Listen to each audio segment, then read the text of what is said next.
Komiði sæl og blessuð og verið velkomin í þessa aðra útsendingu tímabilsins í Elko-deildinni í Fortnite. Já, hér eru bestu keppendur landsins að keppa sín á milli það, hver getur kallað sig the best of the best. Ég heiti Ólafur Hrafn Steinarsson og verð með ykkur hérna í vetur, en með mér er líka Stefán Atli. Jú, komiði sæl og blessuð, ég heiti Stefán Atli, mikill Fortnite spilari og mikill áhugamaður Fortnite, en Ólafur, við erum ekki einir. Nei, við erum langt frá því að vera einir í kvöld, við erum fleiri en við vorum síðast. Heldur betur. Síðast var það ég, þú og Aron sem er ennþá í skammarklúksum en núna fáum við, hvað getur við sagt, liðsinni frá hinum eina sanna Inga Bauer. Þannig að þið sjáu það þarna í sófanum sko. Hvað, síðan hvernig þetta skammarklúkur? Já, byrjaði síðasta mánudag. Já, meina. Hann var veikur sko síðasta mánudag, þannig að við settum hann eins og langt frá okkur og mögulegt var. Já, ég er komið þá á fölskum forsendum minna, ég vissi. Nei, sko, ég er ekki búinn að fara síðan síðasta mánudag, ég er bara búinn að vera í skammarklúknum. Já, meina. Og ég er að bíða eftir því að þeir sleppa mér, sko. Já, við köllum þetta núna elituhotnið fyrst. Já, geðveikt. Það er bara þannig. En eins og síðasta mánudag, þá erum við með 2 leiki fyrir ykkur í kvöld. Þú vilt kannski segja okkur aðeins bara hvernig fyrirkomulagið á mótinu er og hvernig allt fer fram? Já, móti heitir Elko-deildin og við ætlum að taka shoutout á Elko fyrir backupið. Við erum með 10 vikur og einu sinni í viku alla mánudag eru 2 leikir í senn og það eru yfir 50 spilarar skráðir og þetta er eins og þú sagðir kvöld nummer 2, þannig að það eru 8 kvöld eftir þetta. Já, 8 kvöld eftir þetta. Fyrstu 2 leikinni búinir eins og þú sagðir. Það var iCrystal sem vann fyrsta leikinn, DNS 13 sem vann seinni leikinn, en það eru ennþá 18 leikir eftir. Algjörlega. Það er nóg að stigum eftir í pottinum. Fullt að stigum eftir í pottinum. Þannig að, áður en við förum kannski lengra, þá kannski minnir þú okkur á hvernig Fortnite bara svona virkar heilt yfir. Eða það er einhverjir foreldrar eða frændsystkini eða hvað það er sem er að fylgjast með, sínum vinum og vandamönnum í keppninni í kvöld. Hvernig fer þetta allt fyrir? Algjörlega. Fortnite er svo kallar Battle Royale leikur, sem að því að það eru 100 spilarar sem hoppa út úr svo kallar rútu, lenda á eyju og safna sér vopnum og öðrum hlutum. Og einstaklingurinn sem er seinastur eftir, sem að tekum flesta fellur og tekur alla af kortinu, hann sigrar. Já, og þetta er hringur sem minnkar, þannig að maður þarf alltaf að vera að færa sig og halda sér öruggum. Algjörlega. Hringurinn getur bitið, við sáum það í síðustu viku. Algjörlega. Og Ógjöf Tomper á sínum tíma, hann einmitt fjall í storminum. Já, akkurat fekk stormin í sig sko. Já. En það er spurning, áður en við höldum áfram, ég veit að ég er að kasta svona curveball inn á framleiðsluteymið, en getum við fengið stigatöfluna upp á skjáinn áður en við förum yfir leikmannaprófíla fyrir vikuna, að þá væri mjög gaman að fara aðeins yfir stíginn og þetta kemur hún, við sjáum hvernig leikar standa hérna. iCrystal, hann er með 10 fellur samtals og 1 sigur. Samtals 60 stig. Já, DNS 13 með 12 fellur, 1 sigur, 54 stig.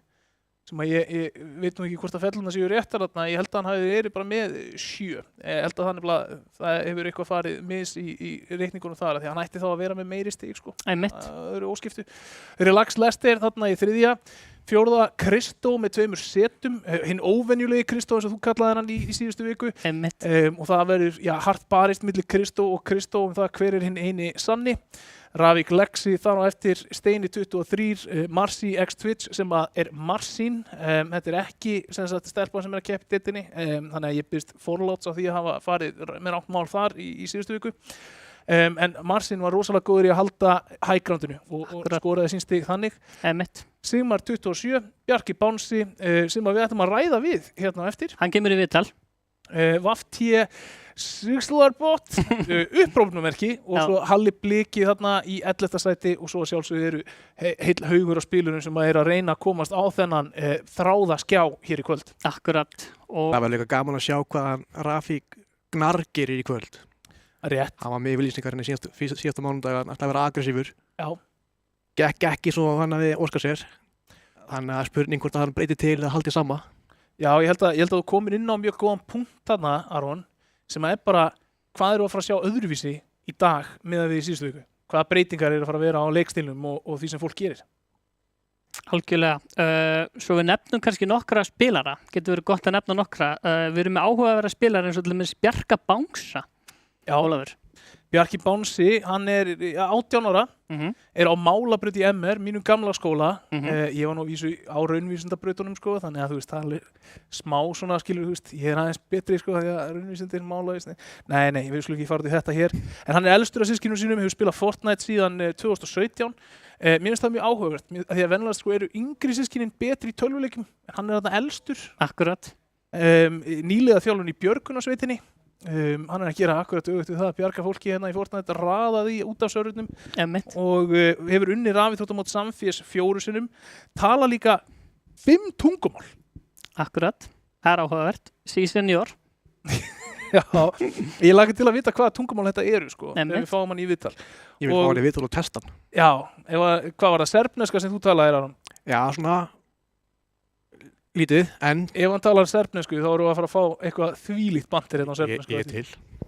Og já, síðast en ekki síst vann á Landspítalanum í sumar, þannig að, þú veist, hann er, við vorum að klappa meðal annars fyrir honum, öll heima hjá okkur, 2021 eða eitthvað, hvað var það ekki í miðju COVID, þar sem við klöppum fyrir heilbrigðisstarfsfólki. Akkurat. Hann leggur sitt á mörgum. Og svo getum við nefnt hérna PRP Kandi, eða Haraldur eins og hann kalla sig, eða heitir Haraldur, já. Já, 17 ára gamall, segist vera með kartöflu fyrir PC, þannig að, eða fyrir tölvu, þannig að það er spurning hvort að það sé gulluga kartöflur eða hvort það séu stórar eða smáar eða sumar að starfi bíl og það ekki Sætar kartöflur? Já, sætar kartöflur. Rándýrt skrippbord samt, lélega tölvu, það er ákveðin fórgangsröðun og segist geta sko leggpressað 200 kíló pluss. 200 pluss kíló. Já. Er það ekki bara svona eins og við myndir leggja ykkur alla 3 saman hérna hinum einu í settinu? Ég held að það sé svona sirka, jú. Ég veit ekki hvort þeir náði þannig, sko. Nei. Ég held að hann sé að ruggla samt. Hann hefur séð 20 og haldið að vera 1-0 á baki. Já, við kannski fáum hann í hús og allir bara geti pressað okkur alla. Hann er ekki á málabraut í MR, sko, þannig að læsið er ekki alveg. Það reyndar góð búndur. Já, fleiri? Já, svo erum við með Mikki Borgó eða Mikael Köll. Já. Fættist 2008, heitir Mikki Borgó en er í kvennaskólanum. Það er, hann þarf að breyta því Mikki Kvennó núna. Heldur með Manchester United, þannig að ég held að ég og hann séum bara svartnir óvinir hérna í frá. Ég er Liverpool-maður, sko. Já, ég sammála því. Já, ég líka. Er þú Liverpool-lega? Já, ég vil ekki sjá hann eins og til. Nei. Það er United hérna megin, sko. Er þú? Oh my god. Nei, ég er frekar hlutlaus þegar ekki með ennska boltanum, meira af í þörðunum. Já. En svo stendur hérna, sagði okkur, hann er hálfur frá Austurríki og við vorum að spyrja hvaða helmingur það væri, hvort það væri vinstri eða hægri eða efri helmingurinn. Efri eða neðri. Já. Það er spurningin. Já, og svo síðast en ekki síst, þá erum við með bara örugglega elsta spilarinn í mótinu núna. Það er þjarkurinn, hann Árni. Já, 38 ára gamall. Það er geggjað fyrir nokkra sakir. Númer 1, sko, að vera 38 ára og vera bara ennþá, skilur, living life að spila töluleiki. Það er bara, þú veist, kútos nummer 1. Númer 2, að geta actually keppt í þessu móti 38 ára. Þú veist, ég myndi ekki treysta mér til þess að byggja á móti neinum af þessum spilurum, af því að mér finnst ég bara orðin of hægur, en þjarkurinn, eins og kannski nafnin gefur til kynna, setur inn vinnuna og keppir á móti öllum þessum spilurum. Hefur spilað frá því í season 2, vill frekar vera í no builds en hefur smá reynslu af builds, spila mest reload, þannig að Kutos og hann líka taka þátt, þú veist, að bara, hei, ég hef gaman að ég spila Fortnite, þá okkur ekki henda mér í deildina. Hann situr líka í top 20, eða ekki? Jú, ég held að hann sé í 17. seti. Já, og segir hann sé besti, elsti Fortnite spilari landsins. Þannig að ég spurning hvernig maður svona reytar það á kvarðanum. Það verður gaman. gaman. Ert þú ekki 38 ára líka? Vá! Wow! Ég veit að ég byrjaði að koma smá hreiður hérna aftan á, skilur þú veist. En þegar ég mæti í einhverju útsendingu og gerir hérna aldrei með þínum þegar það gerist. Já, ég hef alveg gert það. Nei, ég er nú bara að verða 34 ára, sko. Já, ok. Sko, kona mín, hún var 36 ára í dag. Þannig að bara til hamingju með daginn. Já, hún ætlar að hata mig fyrir að hafa gert þetta, sko. Ég elska að þú sett líka hérna á afmælisdeginum. Já, þú veist, ég sjáu fórgangsröðunin. Þetta er eins og ég væri með geggja skrippbord en lélega tölvu. Já. En já, þetta er eins og þú segir, fjölbreyttur og skemmtilegur hópur á spilurum. Algjörlega. Og já, við erum náttúrulega búinir að kynna hvernig Fortnite virkar og svona. Já, það er spurning hvort að Bjarki Bánsi sé á línunni og við getum fengið hann í viðtalið. Já, akkurat. Við erum alltaf tilbúinir fyrir hann. Einmitt. Við erum tilbúinir fyrir viðtalið, þannig að það er bara spurning. Það er eitthvað tæft. Já. Ég held strax með honum samt, út af að er það gæinn sem að tala 5 tungumál eða eitthvað? Já. Já, ég held með honum. Ok.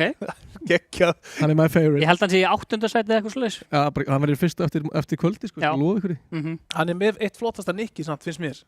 Það stendur Bjarki og svo er svona aski mynd af Bánsa. Já. Já, bara enn betra. Þannig að þess vegna kalla ég hann alltaf Bjarka Bangsa, þetta er svona Bangsa emoji eiginlega hjá honum, sko.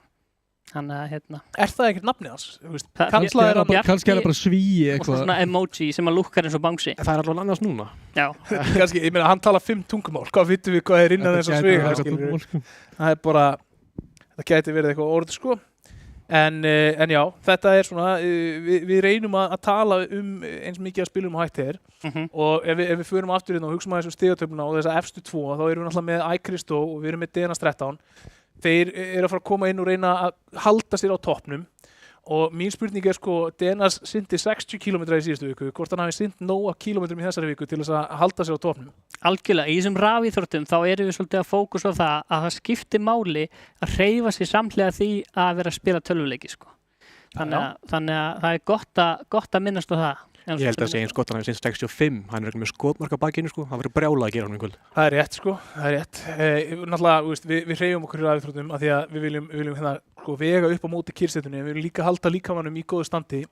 Þannig að spurning, sko, að því að hérna Ingi situr þarna, sko, hvort hann standi upp og taki fyrir okkur 10 svona stjörnuhopp, svona til þess að sýna fólkinu heima hvernig maður á að gera það. Það er TV, sko. Já, bara eitthvað skot. Ég meina, þú veist, Ég veit ekki hvernig stjörnuhopp er. það er svona. 10. Geta alveg gert það. Já, beint fyrir frá borðið. Já, bara ekki hella niður öllu vatninu okkar. Já, ok. Og svo 1, 2, 3, 4, 5, 6, 7, 8, 9 og 10. Geggjað. Já, góð skilaboð Klippið þetta og setja þetta í Cringe Collection hérna. Þetta voru sannilega 10 verstu stjörnuhopp sem ég séð, sko. Já, ég sá bara eitt hérna og hann að þetta getur bara kinkt því, sko. Líka góð skilaboð aftan á peysun hans, drink more water. Já. Þannig að allir spilarar bara fá sér nóga vatni að drekka, sko. Það er þannig. En samt svona, sko, ángríns. Þetta er góð uppbytun. Þetta kemur blóðin á hreyfingu og þú veist, við erum hérna. Þú náttúrulega, núna er blóðið á fullir hreyfingu. Ég gæti hlupið marathon núna. Já, ertu ekki rosalega vakandi og tilbúin í allt? Ég er bara mjög, sko. Ég fór eins og í ræktina og fór beint í Fortnite. Já. Tók alvarlega á því í ræktinni. Já. Og ég held ég hef aldrei verið góður í Fortnite heldur en þá, sko. Það er bara ángríns. Það er svona low joke. Ég var bara pumpaður allir vöðvarnir. Já. Og ég var on it, sko. Heyrðu, já, við erum komið með Bjarka Bánsa á línuna og já, fáum hann hérna inn bara leið og mögulegt þér. Sæll Bjarki, heyrur í okkur? Við heyrum ekki þér, allavega ekki í headsetunum okkar. Nei. Ég veit ekki hvort það sé hjá þér eða hjá framleiðsluteyminu. Nei, Bjarki, ef þú heyrir í okkur, gerðu thumbs up. Jæja, hann heyrir í okkur. Geggjað. Fyrst að við heyrum ekki þér, þá getum við ekki heyrt svörin við þessum spurningum. Nú veit ég ekki... Hérna, bara já og nei spurningar með thumbs up. Já. Má ég sjá, prófa núna. Heyrið mér? Já, þarna er hann. Velkomin. Herðu, sæll og blessaður. Það voru nokkra spurningar sem að ég var hérna með fyrir þig. Þú ert 18 ára og málabraut í MR. Ertu á fornmála eða nýmála? Ég er á nýmála 1. Nýmála 1, ok. Og þú talar 5 tungumál. Hvaða tungumál eru það? Ég kann smá spænsku og frönsku og síðan er ég með smá latín orðaforða og íslensku og ensku. Já, ég hef ekki séns þarna. Þú átt ekki séns? Já, ekki breyk. Nei, ef þú væri í liði hérna, með einhverjum í Fortnite, myndur þú þá komsa á latínu? Nei, það er ekki hægt. En ok, hérna, þú er unnið rafíþróttamót Samfés 4 sinnum. Var það allt í Fortnite eða hvernig er svona þinn ferill? Það var allt Fortnite. Ok, solos, duos eða? Bæði. Bæði? Já, ok. Yes. Og hérna, og núna komin í málabraut MR, ertu að fara að sækjast eftir því að keppa í frís fyrir hönd MR eða þú veist, ertu bara laserfókusaður á Fortnite? Ég er laserfókusaður á Fortnite. Ok. MR er nefnilega ekki með rafíþróttalið. Hvað er það? Já, hvað er það, maður? Við þurfum að aðra að laga það, sko. Já. Minn gamli skóli. Hann hérna, Ingi Bauer var hérna í settun, hann var að segja að þú verður hann uppáhaldsleikmaðurinn hans núna. Ég þakka honum kærlega fyrir það. Herðu, núna er eitt kvöld búið, við erum að fara að sigla inn í annað kvöldið. Hvernig fannst þér svona fyrstu 2 leikirnir vera og hvernig fannst þér að vera svona í samanburði við það sem þú upplifir bara þegar þú spila leikinn venjulega? Voru þér eitthvað öðruvísi? Þeir voru rólegir og svona aðra á sama tíma. Ok, Bjarki, ég sé að þú heitir Bjarki Bánsi, við erum búin að kalla það í allt kvöld. Er það alveg rétt hjá okkur? Já, Já, ok. það er svona, já, rétt hjá okkur. Þetta er Pandabjörn. Þetta er Pandabjörn, það er Bjarki Panda. Bjarki Panda. Eigum við að kalla þið Bjarka Panda? Það væri vekjað. Ok, Ok. það Þetta er leiðréttist. Pandabjörn, það er tæknilega að sé Björn. Já, leiðréttist hér með. En ok, taktíkin fyrir kvöldið í kvöld. Hvað ert að leggja upp með 4 mínútur í leik? Ert að fara að halda sama spilastíl? Lærið þér eitthvað í síðustu viku? Ert að fara að breyta eitthvað til? Það fer allt eftir hvernig hringin er verða. Já, og segðu okkur aðeins Ef meira ég um það. fæ hringin, þá mun ég örugglega, en ef ég fæ hann ekki, þá mun ég spila mjög passív. Ok. Og hvar lendir þú? Ertu með fastan stað, fasta rútínu? Ég lendi á Mount Olympus. Ok. Þú veist það líka, Bjarki, að þú Og veist svo að spyrja já. spurningar og þarft ekki að ljósta upp neinu, sko. Nei, ég er með nokkra staði líka. Eru nokkrir. Er einhver spilari sem þú ert hræddur við að mæta á vellinum? Ég er mjög hræddur við Kristó. Æ, Kristó. Kóngurinn í deildinni og fyrsta trónur á tóknum. Já, situr í fyrsta sæti. Eins og staðan er núna. Getur Já. margt breyst. Að mun margt breytast, ég fullir það. Heldurðu sko, myndið þú einhvern veginn hugsa þér að, þú veist, Kristó er þarna efstur, Denas þar á eftir, myndir einhvern veginn hugsa, herði, ég ætla bara að lenda á þeim, reyna að taka fightin off spawn og sjá hvað fer ef þú þarfst að berjast þér í toppin eða? Það er alveg hugsun, en það er bara mjög riski að gera það. Já, þú vilt ekki taka áhættur, þú vilt frekar spila þetta rólega. Ég leta mínum hraða. Spila þetta á þínu hraða, ég er ánægð með það. Hvernig er þetta að fíla MR svona áður en við förum? Minn gamli skóli, er hann ennþá skemmtilegur? Þetta er frábært félagslíf. Já. Samt ekki drafið þróttalið? Ekki strafið þróttalið, það er að koma í gang. Já, herðu, geggjað Bjarki, þá hleypum við þér í loka undirbúning fyrir leikinn, 3 mínútur í leik, gangið þér vel, við fylgjumst sérstaklega með Bjarka Pöndu á eftir og já, vonandi gengur kvöldið vel fyrir þig. Takk fyrir það. Og blessaður. Herðu, já, virkilega gaman að fá fólk í viðtal. Heldur betur, gaman að spjalla við þessa spilara. Já, núna veist að þetta er Panda, Ingi, breytir það skoðunni á þetta sé upp á spilarinn? Ekki neinu. Ekki neinu. Nei, ekki neitt. Hann er að fara að vinna þetta í kvöld. Ég held að hann taki 1 sigur og svo klötsar hann setni leikinn. Ég held að hann vinni fyrsta leikinn, klötsar setni. Okay. Hvað þýðir að klötsa? Vinnur það þá setni líka? Þetta er bara fullt af stigum. Ok. Ég meina, hann sagði það að hann myndi spila þetta eftir því hvar hringurinn lendir. Ef hann fær hring þá ætlar hann að vera aggressífur, ef hann fær ekki hring þá ætlar hann að reyna að vera passífur. Það er svona öfugt við það sem ég hefði haldið að myndi segja. Því að þegar þú færð hringi þá getur þú bara verið kjur, sko. Akkurat. En annars þarf það að vera á hreyfingu. Þannig að við þurfum að sjá, það gæti alveg verið rétt hjá þér, sko. Kannski er hann að ljúga. Kannski Akkurat, eins og ég sagði við hana, það þarf ekki að ljósta upp neinu, sko. Nei, Já. kannski er ekkert sem hann sagði satt. Hann er örugglega ekkert í MR, sko. Kannski er þetta ekki Bjarki. Hann talar ekki 5 tungum. Kannski heitir hann ekki Bjarki. Hann heitir ekkert Bjarki. Þetta er Bánsi eftir allt saman. Þetta er bara Leonardo DiCaprio Catch Me If You Can. Það er bara N1 karakterinn, sko. Það væri náttúrulega ekkert eðlilega fyndið að vera bara alveg búin að ljúga okkur alla fulla að mæti í viðtali. Þetta var ekki svona hann í Þetta var eitthvað AI bara. Já. Já, gerðum ekki þetta kóngurinn er í það með okkur. Jú, Hvað- Já, ég held að séu svona 30 sekundur yfir fyrir að sjá bussin, þannig að við erum æsir spennt eftir að sjá bussin fljúa yfir eigin og fögru. Já, hlökkum til að sjá hann fara af stað. Þriðji leikurinn hérna í keppninni að fara í loftið. Æsir spennandi náttúrulega staðan á skorbortinu, en svo er líka spurningin bara, verður hún ennþá meira spennandi eftir þennan leik? Hver er að fara að íta sér upp? Hver er að fara að standa sér vel? Er einhverju að fara að droppa á Kristó og Denas? Það voru einhverju sem töluðu það í chatinu bara í síðustu útsendingu. Þannig að við erum tilbúin að fara ef að rútan er tilbúin að leggja af stað og við hendum okkur þá bara inn í leik núna. Það er ennþá 30 sek. Já. Það var búið að skipta á one-shotið að mér, sko. Ég var alveg handviss um það að þetta væri að koma, sko. Nei. En það er bara, þá þurfum við að fylla 30 sekundur í viðbót. Algjörlega. Það verður að setja bensín á rútuna, sko. Það þarf að fylla á þess að maður passa sig að þakka alltaf fyrir. Já, Já, þakka Það er út í brjálað að gera hjá hann, fylla á Takkið þið alltaf fyrir eða? Alltaf, 100%. alltaf. Gerð þú það ekki? Ég gera það bara stundum sko. Í alvöru? Ég gerði það eiginlega aldrei, sko. Já, þetta er ekki Það gott. er lélegt karma, sko. Já. Ef þú vinnur og gera það ekki, þá er það svona, já, nú sleppið ég næst, skilur. Þannig Já. að það veit aldrei neitt, sko. Nei, það er góða bútur. Ef þú vinnur og þakkar honum, þá kemur nafnið Gullhildar. Já. Það er rétt. Þannig að þú vilt ekkert láta hinn að fá minnumáttkend, Nei. sko, með því að vera eitthvað að flexa því. Það er hárrétt, já, sko. Já, en það er spurningin náttúrulega, sko, þú veist, með bensínverð sem að, eins og það komið, sko, hvort hún drífi alla leið rútar, sko. Fyrir að fara frýtt í hana, sko. Herðu, það er komið, rútan er farin af stað og leikur 3 í Elko-deildinni. Já, við fáum hann akkurat núna. Já, við erum að fylgjast þetta með Skibidi Toilet Það er svo geggjað þessi 2 hérna í lokin. Skibidi Toilet Já, Skibidi Toilet átti ekki hérna æðislegan fyrsta dag hérna í mótinu, átti svolítið erfitt á lendingastaðnum sínum sem hann var Grimgate.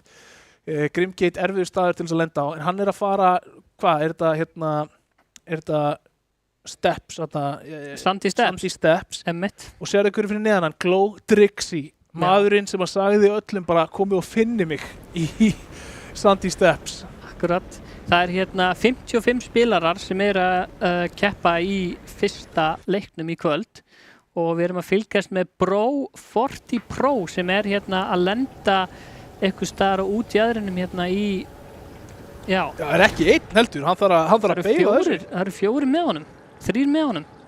Hann er að finna sér eitthvað lút hérna, opnar hérna eina kistu og fær þessar fínu SMG-byssu og shotgun. Já. Flott byrjun þarna og greinilega útpældur staður. Núna veit hann af spilurinn nálægt sér. Þú færð hérna 30 efni hérna sem sagt úr hverri kistu. Emmitt. Þannig að við sjáum það að hann er með 6 builds því að hvert build kostar 10. Akkurat, og við erum að fylgjast hérna með Ravík Stefán sem er búinn að missa líf. Spurning hvort hann hefði fengið skot á sig, sko. Já. Herru, já, Hilmar Marino er byrjaður að taka út BT Pro. Já, Bro 40 Pro í erfileikum, en Hilmar Marino á ekkert til þess að byggja með. Bro 40 Pro klárar efnið sinn líka og fellur. Fyrsta fella leiksins, það bil. Já, en þetta sýnir Hilmar lendi þarna inni í bara, þú veist, hvað getur við sagt, bækistuðinni sem að er þarna og við skiptum yfir á Ravík Breki Uno, hann var rosalega flottur í fyrsta leiknum, er að fela sig þarna og veit af fjallatind sem að virðist bara ætla að taka því rólega og halda áfram að hafa gaman og ná sér í meira lút og meðan að Breki Uno er að spila það rólega. Já, við skiptum yfir á fjallatind sem er með ágætis lút, hann er með shotgun, SMG og AR ásamt því að vera með hérna War Machine Turret sem að getur hjálpað mjög mikið, sem að skýtur svona sjálfkrafa. Hann er að fá skot á sig frá Breka Uno. Já, og þessi turn hann skýtur sjálfkrafa og svona nemur aðra spilara. Emmitt. Þannig að getur verið mjög erfitt að eiga við hann stundum. Fjallatindur missir þarna allan skjöldin sinn. Breki Uno stendur þarna með Monarch pistol og þvílíkt skot! Fella. Þvílíkt skot þarna frá Breka Uno, finnur felluna. Löngu færi. Tekur út fjallatind. Þannig að það er einu færri. Vá, þetta var geggjað skot þarna hjá Breka Uno og sýnir kraftin í Monarch pistol. Við töluðum þetta fyrir fyrstu útsendinguna. Já. Munum við sjá Monarch pistol koma mikið inn í leikinn. Við sáum hana eiginlega ekki neitt. Það tala um að hún sé svolítið OP. Það eru ekki kleinar fellur þarna fyrir KS Stoney. Eða hvað?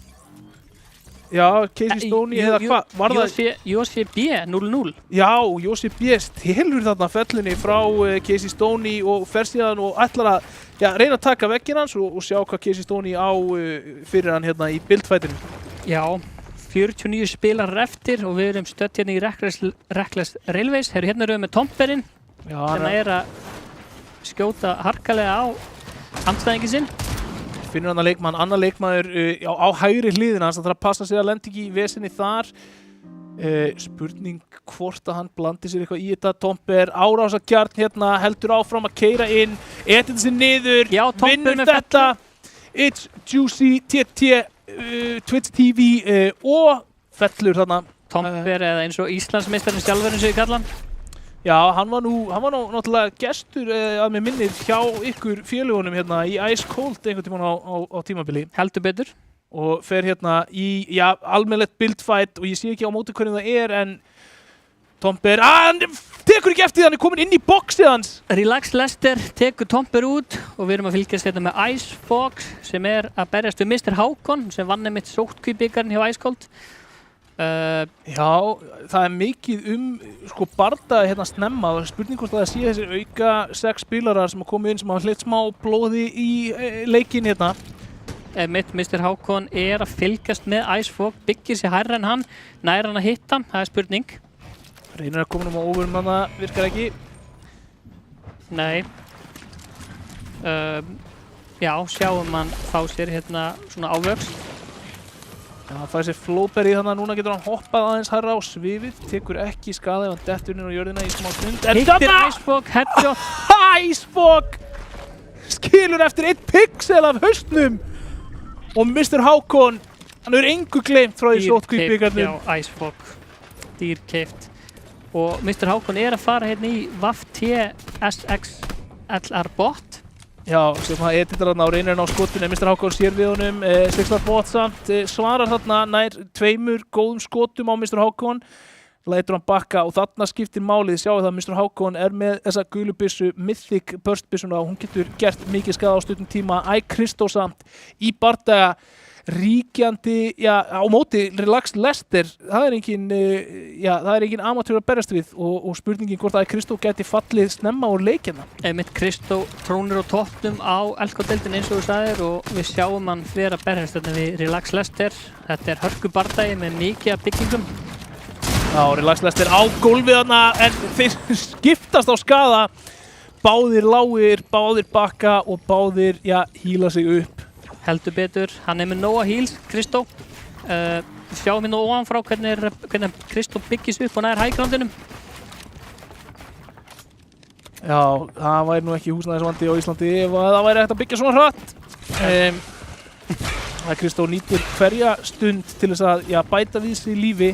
Relax Lester er ekki búinn að fá neitt frið til þess að koma sér upp yfir þetta svona 120 í lífarna. Þannig að akkurat núna er ákveðið forskot fyrir Kristó í þessu. Lester setur niður reinforced plate.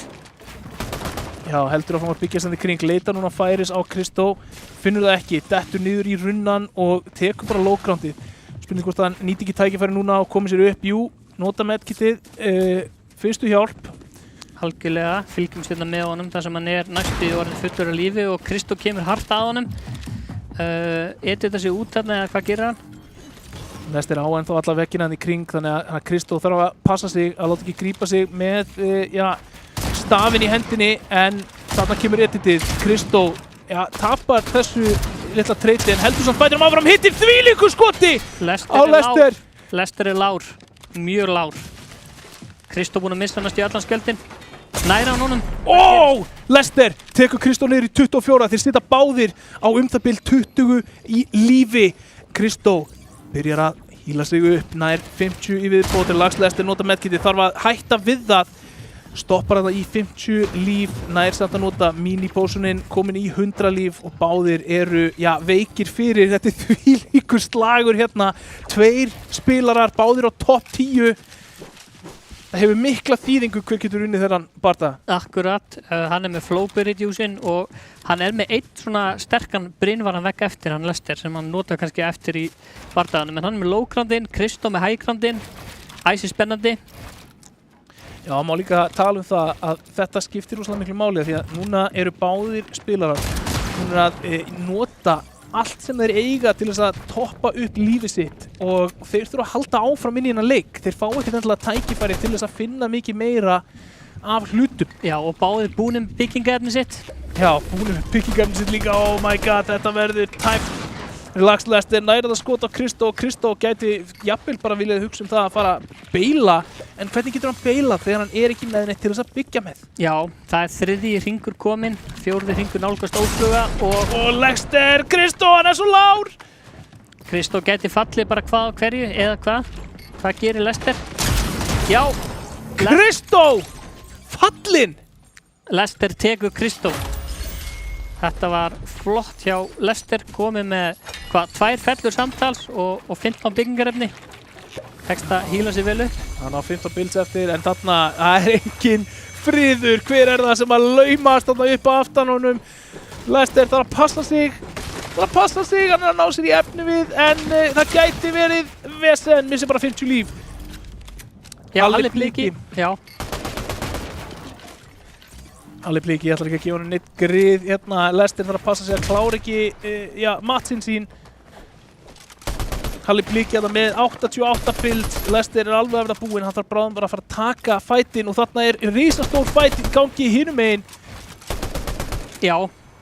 Halli Bliki er að reyna að ná fyrir skotum á Lester og Lester er bara með 150 líf. Nákvæmlega að vita hvað Lester á mikið eftir að buildum að þetta skipta yfir á hann. Já. Tíu stormur fari líka. Þetta er búið að vera rosalegur hasar þarna og þið sjáu það er einn leikmaður í viðbót rétt fyrir utan storminn hjá þeim. Halli Bliki er þarna efst, sko, þeir verða að fara. Relax Lester, hann á ekki mett til þess að vera í storminum, ekki í zone 3. Nei, hann er að fá hérna stormtick hérna, hann er að missa lífhægri vinstri Halli Bliki og Lester er náttúrulega mjög lár. Halli Bliki á heldur engin græn heals. Nei, Hann byrjar að færa sig og það er spurning þá hvort að Lester ná að nýta sig það og koma sér út úr þessu, en það er líka bara í vesinni. nota Flowberry Juice til að hoppa hærra og svona. Þetta gæti komið Lester á óvart. Heldur örugglega Halli Bliki að við farið undir brúna, en það gerði hann ekki. Þeir eru langt frá hver öðrum svona tæknilega séð meðan að Lester er ennþá inn í storminum. Halli Bliki með fínustu vopn og alveg 65 build. Hvað er að frétta af Lester? Ákvað hann að fara bara í kastalun og reyna að finna sér einhver heals. Mér sýnist það. Marcy þarna á highgroundinu fylgist með, þar sem að Hann þó í storminum, Relax Lester. Já, það er bara, stundu gerist það svona. Allar auðlindir búnar eftir löng átök. Já, og það er flottur turn þarna hjá Marcy sem að hittir Halla Blika svolítið og flottur turn hjá Marcy hittir Halla Blika, brýtur öll byggingarefnin hans. Marcy þarf samt að fara að færa sig, hann veit að hann er búinn að taka smá líf af Halla Blika og hann ætlar að koma honum á óvart. Það er push. Hoppar á hann, lætur hann finna fyrir því.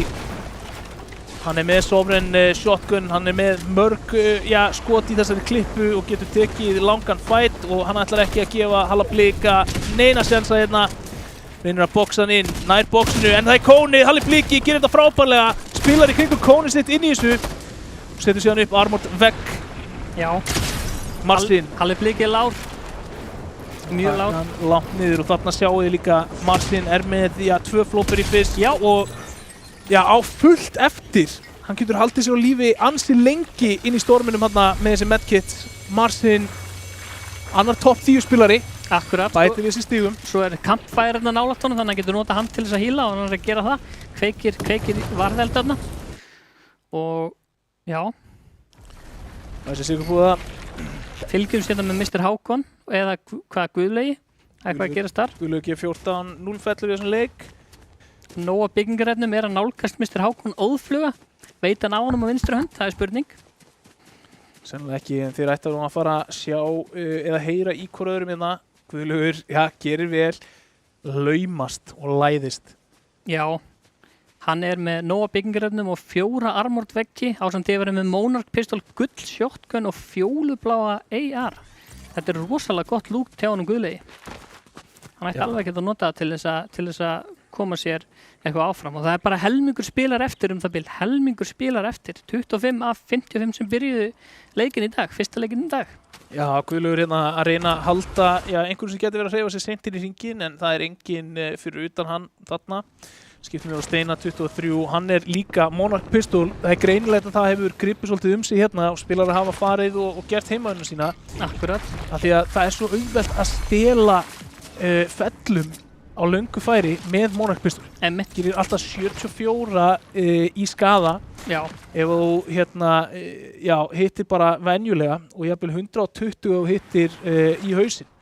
Fannar the King 1, hann er með ágætis lút, blátt og grænt. Alveg 3 medkit, það verður gott í endgame fyrir hann. 6 minipotta, hann er ekki með neina fellu. En sér hann einhvern veginn kringum sig, Glowtrix í nálægt honum. Já, Glowtrix í ennþá lifandi. Hefur spurningu það hann hefur unni bara samt í steps. Með eina fellu, Glowtrix í. Gull AR. Sér hann Fannar the King þarna? Eða hann sér hann ekki vinstri hönd? ætti að hafa síðan hana, en já, Glótrixi líka bara brýtur tréð og það er bara ætti að gefa algjörlega hans staðsendingu, skýtur þarna líka óvart í þakið og það já, heyrist ansi langt, þannig að Fannar the King ætti nú að búast við honum. Já, Fannar the King er þarna nálgast hann eða hvað? Þeir eru tveir, það er einhverjir fleiri þetta, Fannar the King er að halda áfram, en er ekki einhver bara beint við hliðina á honum? Jú. Inn í húsinu. Hann tók ekkert eftir honum. Hann sér sér Fannar the King. Hittir hann örlítið. Já, hann er 1-2 tökum. Fannar the King byggir og við sjáum hann hlaupa hérna í áttina að honum. Reyna að ná einhverju hægrandi. Þarna kemur, já, þvílíkt skot á Fannar the King. Ég veit ekki hvort þetta hafi komið frá Glótrixi. Mér sýndist þetta að koma ofan af eyjunni eða einhverju með Monarch pistol. Hann er fljótur að hýla sig enda með 3 medkit, Fannar the King. Já, brýtur vegginn, hann Glótrixi og nálgast hann hægt og rólega. Og það Trixi samt að passa sig, þeir eru þarna í dal og það eru leikmenn allt í kring og þetta gæti orðið erfið. Já. Það byrjar það, skotríðin frá 3. aðilum. Hann nær veggnum. Kom með vegginn og hittir hann, já. Og Glótrixi á 15 líf, Fannar the King rétt undir 50 og þeir allir báðir bara bæta þessi lífi, taka smá pásu. Já, gott að taka smá pásu, hann er náttúrulega núna á hann bara 1 medkit eftir hann er búinn að nota þetta og 2 hérna mínipotta, en núna er þeir tilbúinir í átök eftir að hafa hýla sig upp, hlaða byssuna og svona. Já. Og stormurinn er að nálgast á, þetta er 5. stormurinn af 12.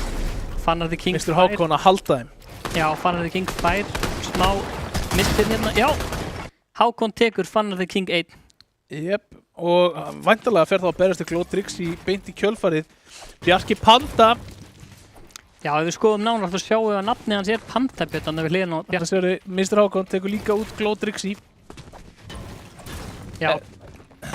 Bjarki Panda og FH Stöffi þarna, sjáum við Bjarki Panda, hann er inn í hringnum, þá ætlar hann að leita að tækifærum. Já, hittir FH Stöffi örlítið eða hvað? Þeir eru allavega að taka bardaðan til hans. FH Stöffi þarf að hreyfa sig og þegar þú hreyfir þig þá já, áttu möguleika á því að lenda í vissinu. Já, Bjarki fær skot frá einhverjum, þarna aðeins lengra. Já, FH Stöffi gerði bara vel hana, nýtti sér já, hægri handar fórskoti sem þú hefur þegar þú ert að kíkja handa við hotn og skellir inn hana 1-2 skotum. Það er samt einhver annar rétt fyrir ofan að spila en góður hringur hérna fyrir Bjarka Panda.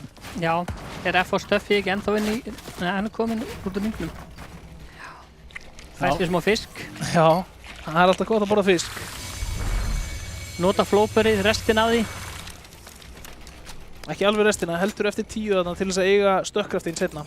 Akkurat, og Bjarki Panda er að byggja sig upp, stekkur í áttina FH Stöffi. Hættir við að fara í hann og ákveður að byggja sér base þarna aðeins ofar. Já, kemur sér aðeins þægilegar fyrir inn í næsta hring, hann var ekki alveg inni en þarna getur hann líka leita tækifæra að hitta FH Stöffi og gera hún lífið leitt. Einmitt, hann, FH Stöffi hittir Bjarka örlítið, hann á nóg eftir að flowberry djúsnum, hann Bjarki. Já, núna þurfa þeir svolítið að ákveða sig sko hvort það séu í nógu öryggistöðu til þess að vera að taka þennan bardaða fram og tilbaka og FH Stöffi, hann er með Monarch pistolið, það er það sem að gerir bara sko mögulegan hans að berjast út þessari stöðu svo góð. Einmitt, og hann er með 6 armored walls eins og við sjáum, 67 byggingarefni, er að hitta botnin á bildinni hjá honum Bjarka. Já, þarna svona, er hann að skipta á kúlum á móti mústinu. Í raun og veru, hann er að neyða Bjarka til þess að nota meira af efninu sínu svo að hann geti mögulega fundið á hann skot eftir að setja. Þetta er gamla bækistöðin hans Bjarka Panda, þannig að lítið að finna þar. Já, FH Stöffi með fínasta lút, Monarch pistol eins og þú segir og já, hann er svona komið sér fyrir inn í hringnum. Ekki komin inn að fella eins og en það eru 15 spilarar eftir og hringur númer 7 er kominn. Núna byrjar kaosið, ég sjáu það bara hversu lítill hringurinn er. FH Stöffi ákveður að færa sér snemma, gæti lent í vesen út af því. Já, þarf að byggja allavega til þess að halda sér öruggum. Bjarki reynir að ná skotum á FH Stöffi og enn og aftur 15 spilarar eftir. Það er ekki verið að fækka í spilarahópnum þótt að það líði á. Nei, núna þurfa 15 spilarar að koma sér inn í þennan litla hring og þá ætti að fara að draga til tíðinda. Denas 13 ennþá á lífi og í góðum sjens að taka fórustuna hérna í Elko-deildinni ef að hann kemst mikið lengra í þessum leik.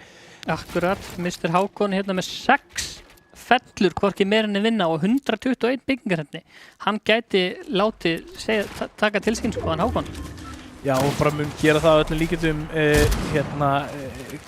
Gabbi ætla ég að gera það fyrir þetta Nick standi fyrir reynir þarna að finna sér einhvern greiðastað og ná lífinu sinu upp en Mr. Hákon ætlar ekki að gefa hann eitt séns þar tekur samt skot frá Gabba þarna. Já. Missir hann að stíða alla skjöldin. Ennþá 15 eftir og Mr. Hákon að nota flowberry djúsinn. Þeir eru allir komnir hérna í eina kös spilararnir, 15 sem eru eftir. Já, og núna fer að skipta máli að huga að öllum auðlundum sem að þú ert með. Sjáum Mr. Hákon að nóg af bildum eftir. Leitar að finnur Benna Svak en skotir í baki og hann á ekkert mikið af skjöld eftir. Bara 30 eftir á þessu flóperifissi.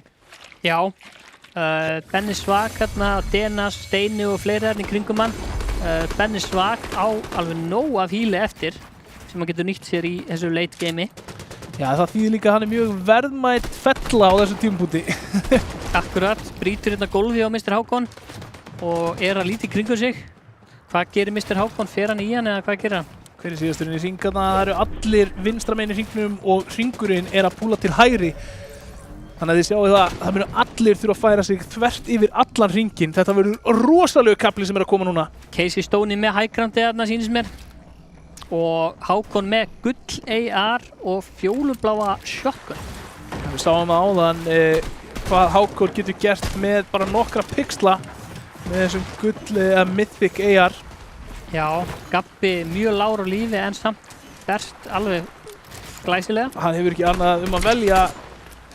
Hann á svo lítið líf og hann þarf að fara að færa sig. Hann með bakið í storminn og hann ekki... Kristó með setuð þarna. Og Breki Uno gæti fengið, þessa fellu að gjöf eða hvað. Hoppar yfir Gabba þarna og núna sjáu þið hvað þið þurfa að færa sig. F.O. Stuffy fellur þarna á móti Hilvan Marino. Marci X Twitch finnur Bjarka Pöndu og það eru allir á flegiferð. Stormur meiðir á þessum tímapunkti. Elko-deildin Emil að renna niður. Og finnur loksins griðastað þarna neðarlega í hæðinni. Kristó með 2 setum ennþá á lífi líka. Hinn óvinnulegi Kristó Marci X Twitch vinnur þarna fætinn á toppnum. Benni Svak fellur á móti Kristó. Kristó komið með 3 fellur og núna topp 10 að fara af stað. 11 spilarar eftir. Krummi Hauks lendir þarna í skotríð frá Kristó. Á lítið líf eftir. Mr. Hákon, í vesinni, engin skjöldur. Þetta leiðilegur hringur að enda á. Þetta svona í fjallshlíðinni. Já, þetta erfiður. Þetta reynir gífurlega á byggingarhæfni spilarana. Það ekkert til þess að fela sig þarna á bakvið og þú verður bara einfallega að byggja. Menn eru að safna upp skildinum sínum. Sérðu Krummi Hauks, hann fyrir utan hringinn. Hann bara að nota medkitið sín til þess að reyna að halda svo lífi, bíða eftir því að fókusinn færist eitthvað annað. Já. Kristó með setu að byggja og fá skot á sig. Hvað gerir hann? Marino fellur. Marcin tekur hann út. Hittir Kristó Krumma Hauks eitthvað, skýtur í vegginn hans. Já, Krummi Hauks þarf að taka pásu á því að endurlaga skjöldið sín hanna. Og þið sjáuð aftur hvert hringurinn að færast. Þetta svo erfitt. Það ekkert til að standa á þetta, þið þurfa að byggja þetta allt saman. Og þarna kemur Marcin í vestinni. Nei, Kristó fellur! Marcin tekur út Kristó, situr í 4. sæti. Marcin að eiga stjörnuleik hérna, 4 fellur. Og fær hérna refresh fullt af hílum fyrir hann líka á 87 bild. Já, 7 leikmenn eftir, hann sækir flowberry fyrst til þess að geta hoppað og mér sýnist að vera með ákveðs highground hérna. Já, þetta það sem Marcin hefur verið að gera, verið að taka highgroundið, en það verið Denas 13 að skora á hann fyrir highgroundið. Við veitum ekki hvort að Marcin hafi tekið eftir honum, hann gerði það ekki! Sér hann núna og finnur svo sannarlega fyrir honum. Marcin lár en nóg af met. En hver mættur á það? Denas 13, hann ætlar ekki að gefa honum neitt grið. Neyðir hann á ferðina, Marcin X Twitch í vesinni hann að Denas á hælunum hans. Hver var það sem fjall hann? Ég sá það ekki. En Marcin búinn að koma sér, nokkurn veginn í skjól. Denas á highgroundið algjörlega núna. Casey Stoney, Elko-deild Emil og Marcin, 4 spilarar eftir. Já, Denas með hægrandinn, hittir í Emil og tekur hann niður. Tekur hann niður og kemur sér neðar. Þú vilt ekki vera ofalega og það er það sem hann gerir vel hann Denas. Við sjáum það að hringurinn er að færast yfir opnar svæði. Þetta er sko hnífbrött fjallslíð. 3 leikmenn eftir, það er mjög mjótt á munum og hvert placement skiptir máli upp á stíginn sko. Það er svo erfitt. Það er eins og að horfa á einhverja sko forna ættbálka að byggja húsin sín í einhverju fjallsliðum hérna. Denas 13, með ákveðna yfirbyrði núna með hægrandið en Casey Stoney þannig fætar og vinnur þann fæt. Nei, jú. Dettur niður, Casey Stoney. Dettur niður, hann var með flóperi fyrst, dettur niður á Marsin og þá er það spurningi, sjá hvað Denas er hátt uppi. Hvert fer hringurinn? Hringurinn fer aftur til vinstri, hann fer aftur tilbaka upp fjallið. Marsin fellur fyrir Casey Stoney. 3. sæti Casey Stoney á móti Denas 13. Denas er með yfirburðina, hann er með fleira líf, fleira heals og fleiri builds. Og í betri stöðu, miklu betri stöðu. Casey Stoney þarf að koma sér upp hæðina hérna og það er næstum ómögulegt í þessari stöðu. Og Denas 13 byggir vel í kringu sig, fer ofar, veit nákvæmlega hvað hann er að gera. Byrjar að, Casey Stoney er að fá skaða úr storminum. Já, er samt að nota þetta medkit til þess að halda sér lifandi. Denas, hann fyrir bara að róla. Það er ekkert annað. Það er búinn að vera að standa sér frábærlega vel í Elko-deildinni. Já, og mér sýnist Casey Stoney bara að vera að svolítið treysta á það að komast inn í hringinn seint, en það er ekki nóg. Denas 13 með 2 sigri í röð í Elko-deildinni. Heldur betur, þetta var glæsilega gert hjá Denas 13. Bara virkilega vel gert. Sigraði 3. leikinn í Elko-deildinni, 1. leikinn á kvöldi nr. 2. Já, eftir að hafa tekið seinni leikinn á kvöldi 1. Heldur betur. Og þetta er afreksíþróttamaðurinn sjálfur. Hann kemur alltaf beint af æfingu og fer að spila. Er alltaf að synda einhverja 60 kílómetri, veit ekki hvað og hvað. Herðu, þetta var ekkert smáflott og bara ef við tökum aðeins leikinn, hvað fannst þér vera svona öðruvísi við þennan leik miðað við leikina sem við vorum að horfa á í síðustu viku? Já, það voru náttúrulega fleiri spilarar og menn voru aðeins aggressíveri núna heldur en áður. Þeir voru ekki að passa saman, syndist mér. Sammála því, meira Monarch pistol líka og mér fannst hún koma sterk inn. Það var eins og spilarar byggust ekki við henni. Einmitt. Já, Monarch pistolin kom mjög sterk inn sko. Já, ég er mjög ánægð með að hlýttu mér fyrsta haldi. Þú talaði mikið um Monarch pistoli. En fyrst þau eru komni nú yfir í sófasettið þarna, sófasettið, þarna. Ingi, núna er þú bara að mæta hérna, ferskur, grænn á bak við eyrun í stúdíói. Hvernig fannst þér leikurinn? Ég hugsaði eftir leikinn, ég var til að sjá lyklaborðið á Tomper. Hann hlýtur að skipta, hann á svona 15 lyklaborðið heima á sig sko. Já. Hann fór frekar snemm út úr sig, ekki? Jú, hann lendi í því að einhver komst inn í boxið og hann bara tók eftir því. Já, ég var til að mynda lyklaborðinars. Ég veit að það er örugglega 100% ónýtt sko. Það væri ekki með í seinni leik. Jú, hann skipti í brút. Já. Það er svona pitstop eins og í formúlunni. Já, meina það. Já, hann á fullt að þessi, ég veit það. Domper er 2,3 sekundur að skipta lyklaborð. Já, Tomper fyrir Elko og kaupi sér lyklaborð. Hann er bara með pit crew. Já, með pit crew. Hann er með einhvern í því. En svona annars, Bjarni Panda, hann stóð sér vel. Já, hann var fínt. Bjarki Panda, já. Já, var hann ekki hvað 8. eða eitthvað svona? Jú. Ég tek því alveg. Já. Top 10 leik. Hann er að koma sér í gang, ég fann það á honum. Já, þetta var ágætt klöts hjá honum sko, en já. Hann á annar leikinn inni. Já, ég held að það væri seinni leikurinn, en hann alltaf, það er ekki hægt að lesa hann að mann sko. Nei, það er rétt. Ég held líka að Gnarr sé núna komin í helvíti ljótmál. Hann fór í 50. sæti sá ég kvöld á hann. Já. Þannig að núna er komin tími á að annarkvort keyra eða bakka sko og hæga aðeins á sér og samla stífum. Já, sko, eins og við segjum, það eru 17 leikir eftir samt af tímabilinu sko, það er nóg að tækifærum, þú mátt ekki missa haus sko. Nei, maður er óþólum aðeinn. Já. Algjörlega. En sko, ég held að besta fyrir þessa deildina hafi verið að Kristó datt út snemma líka. Já. Sko, Kristó dettur út snemma. Kristó samt, hinn óvinnulegi Kristó. Með setu. Já, óvinnulegi Kristó. Hann var bara topp 10 eða ekki? Jú, var hann ekki bara topp 5? Jú. Og fullt af fellum líka. Já, það var flott hjá honum. Ég hlakka til að sjá hvernig stigataflan lítur út fáum hana bara upp ef hún er tilbúin. Já, hún er Hákon hlýtur að fengi fullt af stigum í þessu. Já, Hákon, hann hefur fengið fullt af stigum. Hann var samt er ekki topp 11 núna. Ekki topp 11. En þarna sjáu þið, mikið búið að breytast. Kristó situr ekki lengur á toppnum. Það er Denas 13 með 2 sigra og 15 fellur. Það eru svolítið marga fellur. 85 stig og með 25 stiga fórskotana á toppnum sem er heill sigur. Heldur betur, hann er hérna, þetta eru mjög marga fellur hjá honum og bara, hann er búin að standa sig mjög vel, hann denast 13. Já, svo er þetta náttúrulega með Kristóna fyrir neðan, lendi í bara bastli, var hann ekki að berast á móti í Hákoni? Jú, mér sýnst það. Þannig að það er alltaf bara, þú veist, 2 slekkjur hérna berjast til að snemma í leiknum, fellur út, var komið með held ég eina fellu fyrir, ef að mér minnir rétt og situr núna á 60 stigum, fer aðeins upp. Marci X Twitch, mér finnst hann vera bera af þegar kemur á staðsetningu inn í hringnum og þá sérstaklega að halda hæðinni. Algjörlega. 100%, hann var líka hann var mjög aggressífur í þessum leik. Já. Miklu aggressífur sem við höfum séð áður. Ég fann að vorkina Mr. Hákoni samt. Já. Hann fær engin stig að vill lengi tlóðstöðan. Nei. Og kannski eðlilega. En það, þú veist, hans leikur mun koma. Það er Ég held 100%. Já, hann átt allt inni, sko. Já. Já, Kristó með setu í 4. sæti, 40 stig, 7 fellur. Relax Lester í 5. sæti, það stendur hérna 12 fellur, 34 stig. Casey Stoney í 7. sæti, Elkodeld Emil í 7. Já, Elkodeld Emil stimplar sér svolítið inn í bara þessum leik. Akkurat. Í topp 10 þarna. Já, Steini 23, Ravik Lexi, Steven 144 hertz og Sigmar 27 klára topp 11 þarna hjá okkur. En þetta, við sjáum strax miklar breytingar. Algjörlega, þetta breytist fljótt hérna hjá okkur í Elkodeldinni. Já, og það verður bara áhugavert að sjá hvernig það þróast. Herðu, en þá ætlum við að taka örstutta pásu. Við þurfum víst að sýna ykkur auglýsingar og hérna hvíla okkur og okkar rödd hérna fyrir komandi leiki. Þannig að, ekki fara langt, við komum rétt strax. Herru, ok, svo eftir auglýsingar þá tökum...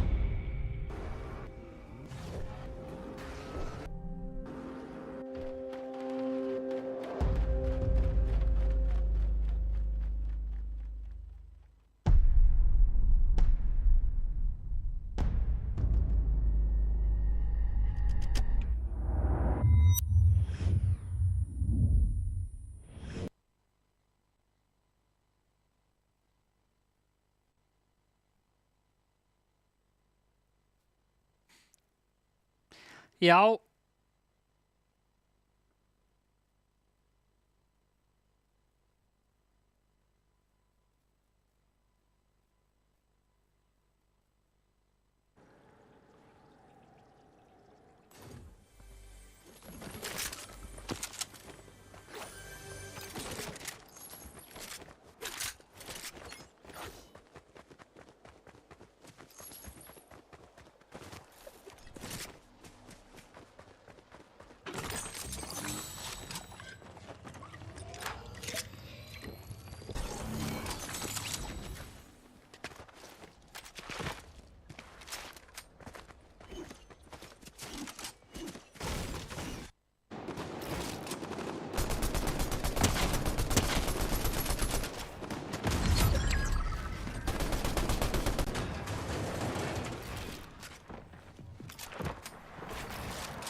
Já, verði hjartanlega velkomin aftur hérna í settið, Elko-deildin með ykkur á þessu, já, mér er ekki að segja fallega mánudagskvöldi, það er ekkert frábært veður, sérstaklega ekki eftir góða veður yfir helgina. Nei, þetta er svona mánudag bara, mikill mánudagur í mánudeginum. Já, það er alltaf gott veður svo sem í Fortnite. Heldur betur. Það er gott að við séum þar en ekki... Nefn á sér til storminum. Já, nefn á sér til storminum, það er rétt.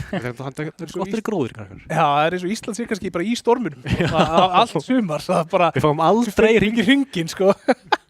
En hérna, já, við erum með náttúrulega kæran gest í settinu hjá okkur í kvöld. Já, minn allra besta. Já, þinn allra besta, Ingi Bauer. Þið náttúrulega voru saman í Ice Cold á sínum tíma og þar hitti ég ykkur fyrst. Já, 2018. 2019 líka, eða ekki? Jú, þegar vorum að lýsa RIG, Reykjavík International Games, stjörnustriði í Fortnite. Já, það var náttúrulega geggjað og hérna, Ingi, núna bara mikið vatn runnið til sjávar síðan þá. Hvað er að frétta af þér? Bara hvernig gengur lífið? Bara ótrúlega vel, bara aldrei verið bara frábært lífið mitt og svona. Þannig að bara... Þú ert hund, eða ekki? Jú. Já, ertu svona alvöru dedicated hundapappi? Já, ángrín, sko. Ég sko kameraról í símanum mínum, þá er það er bara hundur. Engin kærast það? Jú, 100% líka. Ekki í kameraról hjá mér, bara bara hundur. En það sér að hann varð hundapappi, hann er strax komin í hvíta Reebok. Og hún er komin aftur í bak. Já, þetta er bara, ég er alveg svona amerísku hundapappi. Það er bara að slá garðin, sko. Já, það er geggjað, sko. Ertu með garð til að slá? Já. Ok, og slærið hann? Nei. Come on, maður, það er svo gaman, sko. Leið og kemst... Ég fæ fólk í vinnu við það, hvað meina? Leið og kemst á 30-aldurinn, sko, þá er gaman að slá garðin, sko. Hann er celebrity. Það er hlakkið að komast á 30-aldurinn. Já, ég er náttúrulega celebrity, hann er bara með gæja í vinnu við þetta. Það er rétt. En tónlistin, þú ert á fullu í henni, er eitthvað nýtt á leiðinni eða? Já, eins og ég segi, alltaf eitthvað leiðinni, sko. Já. Annars búið að brjála sumar, sko. Já, bara gigga og eitthvað. Já, þú varst náttúrulega á þjóðhátíð og fleiri stöðum. Já. Heldur betur. Það var gaman. Hvað var skemmtilegt að giggið í sumar? Ég myndi segja sápuboltinn á Ólafsfirði. Það er farið á Ólafsfirði. Það er geggjað. Ég er farið á Ólafsfirði, já. Já, það er bara sápubolti, bara sápa, fótbolti og basically bara allir að meiða sig og allt í volli, sko. Ég get ekki þátt í þessu sápubolta. Þetta er gaman, sko. Ég slapp ekki heil út í, sko. Hvað voru mörg öklabrot? Það voru nokkuð, sko. Það var líka, sko, ef þú hugsið sumarið eins og voru að tala um á hann, það var ískalt. þetta var, þú veist bara einhverju ísköldu vatni, þetta er bara galið, sko. Og þú veist, hvernig var sviðið? Þú veist, var alveg stappað þarna? eða? Já, svo er ballinn kvöldi, sko, ég var ekki Já. að spila bara á Þú veist ekki bara, ísápunni. allir eitthvað að meiða sig. Og þú Já, bara, maður heyri ykkur. ég veiði maður, alveg bara. Uppáhaldslag sem þú gefið út? Sem ég gefið út. Vá. Fyrir utan stemming. Stefán hugsaði það 100%. Ég myndi segja svona mest, þetta er erfitt. Ég ætla að segja Dix. Já. Stemming, Já. þið gerðu það saman, eða? Og Vibe líka, Já. Ingi Bauer, Vibe, Stefán Berg, heldur betur. Já, og þú gerðir lagi sem við vorum að heyra með replayið. Já, líka, það er óutgefið, Já, tónlista hæfileikar hann í Ice Cold 2-unum. Já. heldur betur. Alan Stefánsson. Er það? Hvor Já, smittaði hann- kvotna tónleika hæfileikunum? Ég kendi honum á FL-stúdíu á sín tíma, sko. Er það? Já. Þið eru æsku vinnir ekki? Já, við byrjum að vera vinnir í menntaskóla. Já. Byrjum að hitta, sko. Svo byrjuðu þið saman og er Það er giftar. náttúrulega væntanlega byrjum að hittast, skilur. Já. Já, Í menntaskóla. já, veit hundurinn af því? eða? Veit kærast hana því? Nei, hún er ekki að horfa á hann. En það er hvað, menntaskóli, hvað er það langt síðan, 10 ár eða? Nei, það eru 14 ár, það var 2010 í Flensborg, 2009-10 í Flensborg. Okay. Ég er fyrstu stuttmyndun okkar 2010. Já, Við erum í ljótum málum þegar ég er yngst hér inni, sko. Já, þetta er rosalegt, sko. Já. en sko, ok, núna hitti ég ykkur fyrst, held ég 2019, þegar ég kom sem gestur í Ice Cold streymið, mannstu þetta því? Ég man alltaf bara eftir hérna skilabónuðinum. Þú varst að tala um að stopna eitthvað svona samtök í kringum þetta og eitthvað. Já. Þá vorum fenguð við bara, mig. herrið, geðvikt. Okkar góði samílið vinnur Ásgeir Orri tengd okkur, Heldur betur, ég man eftir því. Hrúðalestinn maður. trúðalestinn, og þá sem sagt, kom ég sem gestur og þú baðst mig um að velja mitt uppáhalds Post Malone lag og syngja það í beinni. Ég veit hvert þú er að fara. Þú getur gleymt því. Þannig að sem sagt, ég ætlaði í rauninni að biðja þig sko, að því að Post Malone myndi búa til sko, svona copyright vandamál fyrir okkur á Twitch að þá ætlaði ég að biðja þeim að velja þitt uppáhalds Ice Guys lag og syngja kafla úr því fyrir okkur. Krumla, ég gest upp og gengi burt. Er ekki, maður er svona brjóli fagnarleit. Yeah. Ekki meira það? Nei, fólk borgar fullt af pening fyrir að heyra þetta. Sko, hún hefur líka talað mikið um að Ice Cold Já, og við ætla að testa vinátt ykkar. Sjá hvort þú hendir Stefáni út í rútuna eða peppar hann upp. ok. Það er mjög líklegt að hendunum undir útuna, sko. Prime Stefán Atli, Ice Cold Stefán Atli. Já. Hvar myndi hann lenda í mótinu? Hvað er margir í mótinu? 55? 25, já. Það myndur eiginlega verið 56 þá. Reynda vegið að góðu manni, sko. Hann er frábær lýsandi, sko, en þú veist, ég er 100 sem betur en þú í Fortnite, sko. Það er bara, Nei, ég ég er búin að vera að spila miklu meira en þú. Og Já, það skiptir hvar engu myndir þú lenda? myndi segja top 10, allavega. Top 10? Já. Ice Cold, Ingi Það er- Bauer, top 10. Það er til quote frá Steinda Junior í FM 9 Blöð, þar sem hann segir já, ég var að spila hérna með Ice Cold en Ingi Bauer, hann er vist bara eitt besti Fortnite-spilar á landinu. Já, því að Steindi Hvar er frábær þetta quote? purrur, ekki svo. Steindi er töluleikja séni, hann veit hvað Já, hann Já, er. já, já. Og ég tek þessu. Hann vann til medalíu á Rigg, emitt. Heldur betur. Já, Já. Með herran hittusmjör og Já, fleiri. það var þáttökum medalíu en þú veist, það var samt. medal er alltaf medal, já. Já, hann mætti með hana í FM 9 blöðu Já. og fekk uppskar svo sem svona, kannski ekki viðtökurna sem hann bjóst við að koma inn með medalíu um hálsinn, sko. Hann Nei. mætti einn sem vinnir hann. Ha, Hann var eini vinnirinn sem mætti hann. það er rétt. Það er rétt, það er 100% sko. En ég er alltaf besti Fortnite-spilar á Íslandi. Það er mótið ekki. Punkt. Það er sko, Eða svona eitt besti, skilur. að put that to the test. Já, ég hef ekki tíma í þetta, ég segi það. Hvað er langt hún fegst Viktor Royal? Bara örugglega síðast ég spilaði, sko. Já, með mér. Örugglega ekki. Þetta spila með öðrum. Spilar hann mikið það? Já, ég spila alltaf með Stefáni, sko. Spilar hann mikið það? Ég tek þetta í svona bunkum, sko. Ég tek bara svona mánuð, en það er líka verið því að þá er Stefán bara að spila. Já, Fíla, sko, ég meina peppið. Fortnite er sko, fyrir mér, Fortnite er eitt skemmtilegasti leikurinn sem við bara höfum, sko. Þú veist, Sammála. og skemmtana gildið, sko. Ég skemmti mér alltaf konunglega að fara í Fortnite. Mér vantar bara fleiri til þess að spila með, sko. Mér algjörlega. vantar eitt svona Stefán sem er alltaf að draga mig í Fortnite, sko. Já, sko, Þá ég veit er ekki hvort ég bara- myndi kveikja á tölvunni og eitthvað, nema hann myndi senda mér klukkan svona 12 á daginn, bara svona, herðu, taka Fortnite í kvöld, myndu að updata þá kveiki ég á tölunni að updata og það er tilbúin fyrir kvöldi Mikilvægt að muna eftir þetta sko. Og það er svo pirrandi að lendi að kveiki á tölunni bara vera tilbúin að spila og svo er bara 20 gigabæta update já, bara 2 tímar bara. Já, við sjáumst á morgun bara Það er rosalega gaman að spila Fortnite Reloads núna og lendi í tiltett sko, þegar Reload er bara eitt skemmtilegasta game-móti núna finnst mér, Zero Builds og Reload Ég spila sjálf persónulega ekki build sko. Já, það góð spurningin um að klefa hérna, hvaða íslenski tónlistarmaður ætti skilið að fá svona collab skin í Fortnite Þú ert með sko Travis Scott, Eminem og svo sko ég held að sko svona basic svarið væri örugglega herran Hitsmjör en ég myndi aldrei gefa hann hann myndi líka bara aldrei hægt að tala um það sko Nei, 100% ekki Fikk hann ekki frið Nei, hann er alltaf lík 4 nýja bíla Já, bara ég er með skinn, ég ætla að köpa með bíla það er bara Það bara geimt því, hann er bara út Hvað tónlistamæður þá? Já, Ég væri til í að sjá svona Bríett skinn Það var í nett Já, þú getur með geggju svona variations Já, Já, hún væri með bara svona 20 eða jafnvel svona 100 mismöndi skinn Það gæti bara aldrei að sama Fortnite væri til móka sko Já, ég myndi segja Bríett Já, og svo núna varst það sko hrósa einhverju tónlistamenni Er eitthvað sem vil starta bífi við hérna núna? Svona, bara fyrst og hefur tækifæri Yngri kynslóðin að horfa og svona, þú veist Það er alltaf best að bífa við hann sem er vinsalæstu sko Eða ekki, ég veit það ekki Ég hef ekkert Ég hef reyndar eins og lent í bífi við hérna Bassa Mirage Já, Það var óvart samt ok Ég vil ekkert fara náður í það Nei, ok Ekki tannig, skilur En svona, einn hlutur sko, núna komstu líka einu svona í talaðum tölvuleiki ásamt, Aron Kristni úr hérna Clubbed Up Já og þar uppljóstraðiru því að þú heitir ekkert Ingi Bauer Já, það er rétt það er náttúrulega bara, það er ennþá dag í dag klikkasta komment sem ég held að hafi fallið í einhverju umhverfi þar sem að ég var spyrill Viltu rekja það fyrir okkur aftur hérna, bara söguna af því, af því að ég veit sko í trúðalistinni er gæi sem var í sprengjugengunni og er oft hérna í svo fréttum sem er svona efnafræðingur, réttamennafræðingur sem heitir Adam Erik Bauer og hann er alveg mega pissed á það að stóli Bauer. Ég veit að hann hefur tweetað um þetta sko. Já. Hann hefur tweetað bara hætt að stela nafninu mínu og svona kjaftaði. Og ég er alltaf að pæla af hverju hann svona pirrar. Mér finnst það ekkert skrítið. Hann er Bauerinn. Já, og ég gef hann það alveg, skilur. Já. Ég er bara svona, þú veist, ég er bara að hjálpa, skilur. En þetta kemur hvað, úr 24? Já, þetta er Jack Bauer, sko. Já. Þetta byrjaði, ég var að horfa á 24, Jack Bauer er svona uppáhaldsgæði minn, sko.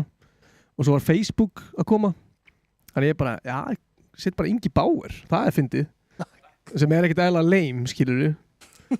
En svo bara stökkaði það og er ennþá dag í dag, bara 14 ára setna eða eitthvað. Ertu ekki að hugsa um að breyta núna, hvað heitir hundurinn þín? Lotta. Já, Ingi og Lotta. Heita það bara á Facebook. Jú, og verður alltaf að posta myndum með henni. Já, alltaf svona kommenta í öllum kommentarkerfum og svona. Já, við náum ekki að fara lengur með þetta. Það er víst allir tilbúnir í leik nummer 2. Takk kærlega fyrir komuna og spjallið Ingi Bauer og hérna, þú verður með okkur hérna útsendingu. Já, ég ætla að segja að henda mér út. Nei, þú ert alveg meira en velkomin.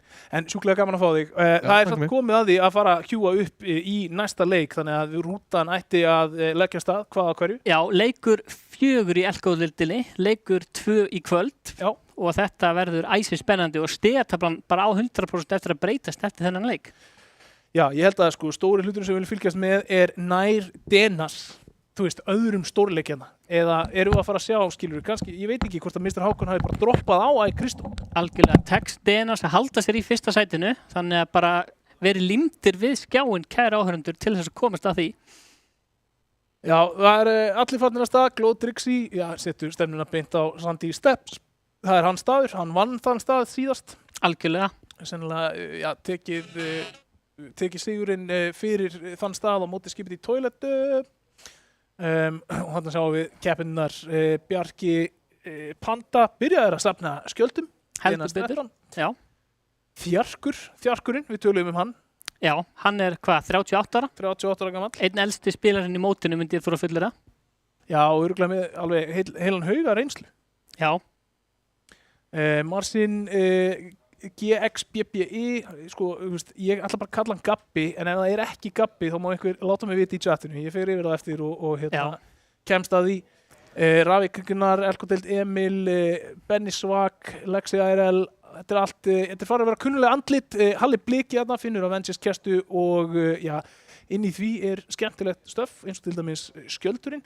Veistu hvað, ég komst að einu, ef þú kastar skildinum framhjá svona armored boxi og hleypur síðan þannig að skjöldurinn kemur tilbaka í gegnum armored boxi, þá getur gert skaði í gegnum boxi. Það er magnað. Þá kemur skjöldurinn alltaf til og fer í gegnum hvað sem er, líka shield bubbles og allt það. Þannig að þú veist, ég veit ekki það að ég sé eitthvað að advokera fyrir þessu sem einhverju strategíu sko, en einhver gæti kannski verið gripinn með bara á óvörum. Akkurat. Með því. K-Bream hérna með 11 builds, flott skinn hérna. Þetta er, mjög skemmtilegt svona svolítið OG skinn. Hann er með SMG, shotgun, shield bubble og handsprengjuna sem að tekur skjöldin af leikmönnum. EMP, rafsegul, púls, sprengjur. Heldur betur, komið með næstu 20 builds og fullan skjöld, þannig að það er glæsilegt. Er þetta Halli Bliki sem er þarna rétt hjá honum? Ég sé það er spilað í hinum megin í Grand Glacier. Það eru 5 fallnir af þessum 50 núna. Hvað gerist það og hvar gerist það? Akkurat. Það er, Halli Bliki er hérna í húsinu, Grand Glacier. Þetta er skemmtilegt að lenda þarna. Það var einu svona skemmtilegur NPC þarna, svona tígristýr. Já, við sjáum hann að K-Bream að ákveða hvað hann ætlar að vera með. Ákveður að vera með meira líf. Já, fjarkurinn fellur fyrir Hilmar Marino. Yes, fastur í sjónum þannig. Já. Þetta er svona Íslendingar, þeir eru búin að bíða eftir að komast á ströndina, sko. Flott hjá Hilmar Marino að taka sína fyrstu fellu í leiknum með nóg af byggingarefni og tekur byggingarefni frá þjarkinum. Já, komið 66 builds og gerir þetta líka vel. Þú veist, vil hrósa honum fyrir það að hann tekur enga, óþarfa sjensa þarna. Hann byggir í kringu sig áður en hann byrjar að poppa flowberries og ná skildinu sem aftur upp. Þannig að... Já, og Kristó, fyrrverandi topp spilarinn, með 24 byggingarefni og 4 armored walls er hérna í Castle Doom ásamt mörgum öðrum spilurum. Já, ég held að hver spilari spóni inn í leikinn með 4 armored veggi. Ég held að það geti verið, ég held að það sé þannig, ég er ekki alveg klárað í. Geti verið. Mr. Hákon hérna með gull. Ravik Gunnar tekur út FH Stuffy og Glix tekur út, hvað var það, Headmack held ég. Já. En nálægt Mr. Hákon og Kristó, þeir geta farið að berjast aftur hérna bráðum. Já, Kristó með setu mjög nálægt Mr. Hákon eins og þú segir. Hann er með gull, AR og fjólubláa shotgun. Heyrir hann í Kristó, það er spurning. Já, hann ætti að gera það og því sjáum það, hann er að tryggja það að það sé engin sjónlína sem hægt að konum og óvörum þarna hinum megin, en núna tekur hann ákvörðun að ég ætla bara að koma mér í burtu. Við erum búin að ná í okkar dot og það er bara tími til þess að fara að færa sig. Ég ætla ekki að taka henni óþrá sjensa. Denas 13. Toppurinn á deildinni, Denas, hann er eitthvað svona fiskiskinn sýnist mér í jakkafötum. Komið alveg 70 builds og 5 armored veggi. Já, hann hefur greinilega lent hana hjá Grimgate og það er sjáðu hauskúpurnar. Og þetta er ákveðin taktík sem ég var svolítið að bíða eftir að sjá hérna í íslensku deildinni. Það er það að ná í þessar hauskúpur snemma, að því að þessar hauskúpur leyfa þér að skjóta þér áfram í loftinu. Og ef þú parar það saman með Flowberry Fizz, þá getur þú hreyft þig á mjög skilvirkan hátt, mjög langar vegalengdir. Akkurat. Og það skiptir mjög miklu máli þegar þú ert ekki með shockwaves, þú ert ekki með jetpackin, þú ert ekki með neina af þessum hreyfir hlutum sem eru í venjulega leiknum. Einmitt, það er verið að skjóta hérna á hann. Já, þannig að fjall einhver unknown haki á móti Gilatilla. Glowtrixi er að berjast við Denas hérna, hann er með Monarch pistol og venjulega pistol. Byggir mikið í kringu sig. Já, Glowtrixi fljótur að koma sér þarna úr standi steps. Spurning hvort að hann hafi lent í smá hrakverðin þar, ekki gengið eins vel fyrsti fætin í honum þar. Hérna er Denas, farin að færa sig og Glowtrixi heldur hann sé ennþá þarna í bildinu sínu gamla. Þetta er bara, þú veist, fullkomið dæmi, skilur við, þú veist. Jú, margir spilar myndir segja, okkur er þetta að flýja hérna, þú veist, fætaðu mig, skilur við, en Denas veit, hann vinnur ekki leikinn á því að taka alla fætina, hann vinnur leikinn á að vinna leiki. Algjörlega, með því að spila vel og nota strategíu, sko. Hann færi sig bara frá, heldur sér þokkalega öruggum þarna og sé hvort það sé eitthvað fyrir hann hérna í Nitrodome, engin spilar að taka á mótornum þar. Nei, það eru engir spilarar í Nitrodome, greinilega ekki vinsæll staður að lenda á, en eins og þú segir þá er hann með 3 hauskúpur og hann getur gert gott movement til þess að færa sig ef að eitthvað skildi byrja að skjóta á hann og það er eitthvað að nálgast hann þarna græni þarna á kortinu. Ég held að það sé Claude Trixie, ég held að hann sé bara að elda hann. Já, mér sýnst það. Já. En Claude Trixie þarna eða hver sem þessi græni er, græna örinn búinn að snúa við og virðist ekki alltaf vera mikill hasar á Dennis og meðan það eru 14 leikmenn fallnir út í þessum leik. Ravik Gnarr er að taka Steind á þetta, kampa í runna.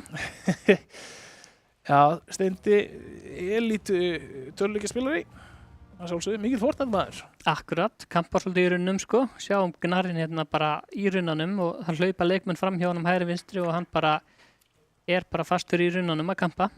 Með ágætis lút, fjólubláa AR, græna shotgun, sér hann að Fannar the King koma hlaupandi. Spurning hvort hann hafi séðan eða ekki, sennilega ekki. Nei. Kýsa að færa sig þarna og reyna að koma sér áfram. Hann er með 115 builds, það er nálægt í að vera hámarki sem hann getur verið með, 150 er hámarki sem hann getur verið með. Hann sér Fannar. Núna sér hann og hittir hann vel. Hekkur hann svo langt niður. Já, Fannar búinn að byggja heila borgarni í kringu sig. Já, núna er Fannar samt í vesinni af því að Gnarr er ekkert að fara að gefa hann neitt frið og hann byggir hann, hann tryggir öryggi sitt og fer síðan og fætar hann fyrir vegginn. Fannar the King samt búinn að ná að halda þessum vegg hinga til en þarna fellur hann Ravik Gnarr nær honum en þarna kemur, já, 1 skot úr shotguninu frá Fannar the King en Ravik Gnarr svarar, fellir hann. Já, Ravik Gnarr með 2 fellur og Gabbi nálgast Ravik Gnarr óðfluga með hægrándin. Já, og við vonum það að Ravik Gnarr sé veikur fyrir þarna en hann veit ekki að því, Ravik Gnarr er alveg full líf með nóga build, þannig að þarna byrjar einhver þriðji aðili að skjóta á þá, það var Icebog og Gabbi gerir vel, bara beilar. Forðar sér, Gabbi forðar sér á bensinstöðuna, kaupir sér eitthvað að borða á bensinstöðinni. Já, en mér finnst við aftur vera að sjá það núna, jú, það er mikið að hasar, það er mikið að spilum sem er að detta út en þessir spilarar sem eru byrjað að koma sér í efstu sætin eru byrjað að spila meira vallega snemma í leiknum. Akkurat. Þetta er svona, já, Gabbi er á milli Ravik Gnarr og Icebog sem er að nálgast Gabba. Er hann upp í tríinu eða hvað? Já. Relax Lester að fara að skarast í leikinn líka og við vitum það að Relax Lester gerir sko, já, allt annað heldur en að slappa af. Þegar hann kemur og þá var að vera hasar. Nálgast Gabba. Sér hann nær vegnum ekki en Gabbi heldur honum. En núna gætir Relax Lester lent í vesinni þarna, kemur það! Skotin í bakið og allt í einu. Þarf hann að nota, já, eiginlega alla skildina sem hann er með. Já, notar hann minipottana, kemur sér upp í 50 líf, með 3 fellur, Lesterinn. Gabbi með 100 líf, tekst að brjóta vegginn hans. Lester er greinilega einn af þeim sem segir hei, ég ætla ekkert að taka í rólega þó hann heitir Relax, þá bara, hann ætlar að fara bara full speed áfram og reyna að taka út eins marga og mögulegt er. Það heldur hann að sé leiðin hans að sigri. Ég er ánægður með sjálfstrausti. Já, þetta er flott hjá hann að vera með 3 fellur, 92 byggingarefni. Gnarrinn með 2 fellur er að skarast þarna í leikinn og nær svona ákveðnu hægrándi. Já, þetta er erfitt, skilur við. Núna, Gnarr virðist alltaf fara út, ok. Það er sniðugt. Gnarrinn bakkar og Lesterinn hittir hann vel, búinn að taka alltaf spildina á hann. Sjáu þetta, sjáu þið árásskirtina, Relax Lester, hann ætlar ekki að gefa neitt séns. Hann bara, heyrðu, ég tók 100 að þér, sprintiskjöldin, ég ætla eftir þér. Já, Lester fylgir fast á hæla Gnarr sem er búinn að hýla sig hans upp. Tekst Lester að hitta Gnarr aftur eða hvað gerist? Já. Gerir það, tekur hann ennþá niðar. 36 spilarar eftir, 3 hringir búnir. Gnarr er að reyna að koma sér að bátnum hana en á þessum bát er þessum svo kallaður launchpad. Hann getur hoppað upp og svifið langt í burtu á honum. Relax Lester fyrir beint í það að leita að veikleika í þessu brinnvarðaboksin sem Gnarr er búinn að setja upp hana. Já, hann er svolítið aggressiv, hann Lester, og það hefur skilað honum 3 fellum í þessum leik. Og já, þetta er mjótt á munum. Gnarr er í megavesinni, sko. Þú veist, ef hann editar ekki fullkomlega þarna, ef hann missir vegginn á einhverjum tímpúti, þá er hann í bullandi vesinni. Já, Lesterinn hleður byssunar og gerir sig kláran, hittir Gnarrinn þarna örlítið. Hann er rampaður, Gnarrinn er rampaður hann inni og núna getur Lester bara editað og skotið Þetta er mikið vesen sem fyrir hann Gnar. gerir. Hann er fastur, munið, það er Brynvarður vekkur fyrir aftan hann, en þarna svarar hann fyrir sig. Nær einu skoti. Þetta er þvílíkur bardagi, Leicester komin í 90 líf og það gæti bara verið 1 skot úr haglabyssunni. Þó að það sé mismunur á lífinu þarna, að þá er Gnar samt í ágætri stöðu. Kristó og Glótrixi nálgast á óðfluga. Gnarrinn sýnst mér ætla að reyna að hýla sig eitthvað. Er hann með eitthvað hýl? Já. Já, og þetta heldur áfram, hann nær skotin á Leicester og Leicester þarf nú að nota Brynvarðarvegginn sinn. Og þetta býr til smá vandamál fyrir Gnar. En þarna sjáu þið, skipið í toiletu er að hoppa upp á brúnni, Glótrixi stendur þar fyrir neðan, inn í bíldinu sínu, Kristó að berjast við hann á meðan að Relax Leicester og Ravik Gnar berjast hérna box í box. Já, með Brynvörðum veggjunum og hann er að hamast á þessum Brynvörðum veggi með bara 200 skot eftir, þannig að hann skiptir yfir í pickaxin til að brjóta þetta. Núna hefur verið taktikinn ef einhver er að reyna. Ó, Gnar fellir Leicester niður, hann tók ekki eftir að var að taka út gólfi hjá honum. Og núna hafa hlutirnir snúist við Leicester, nota Brynvarðarveggi til að koma sér í skjólinn, hann er ekki með neina skildi eftir.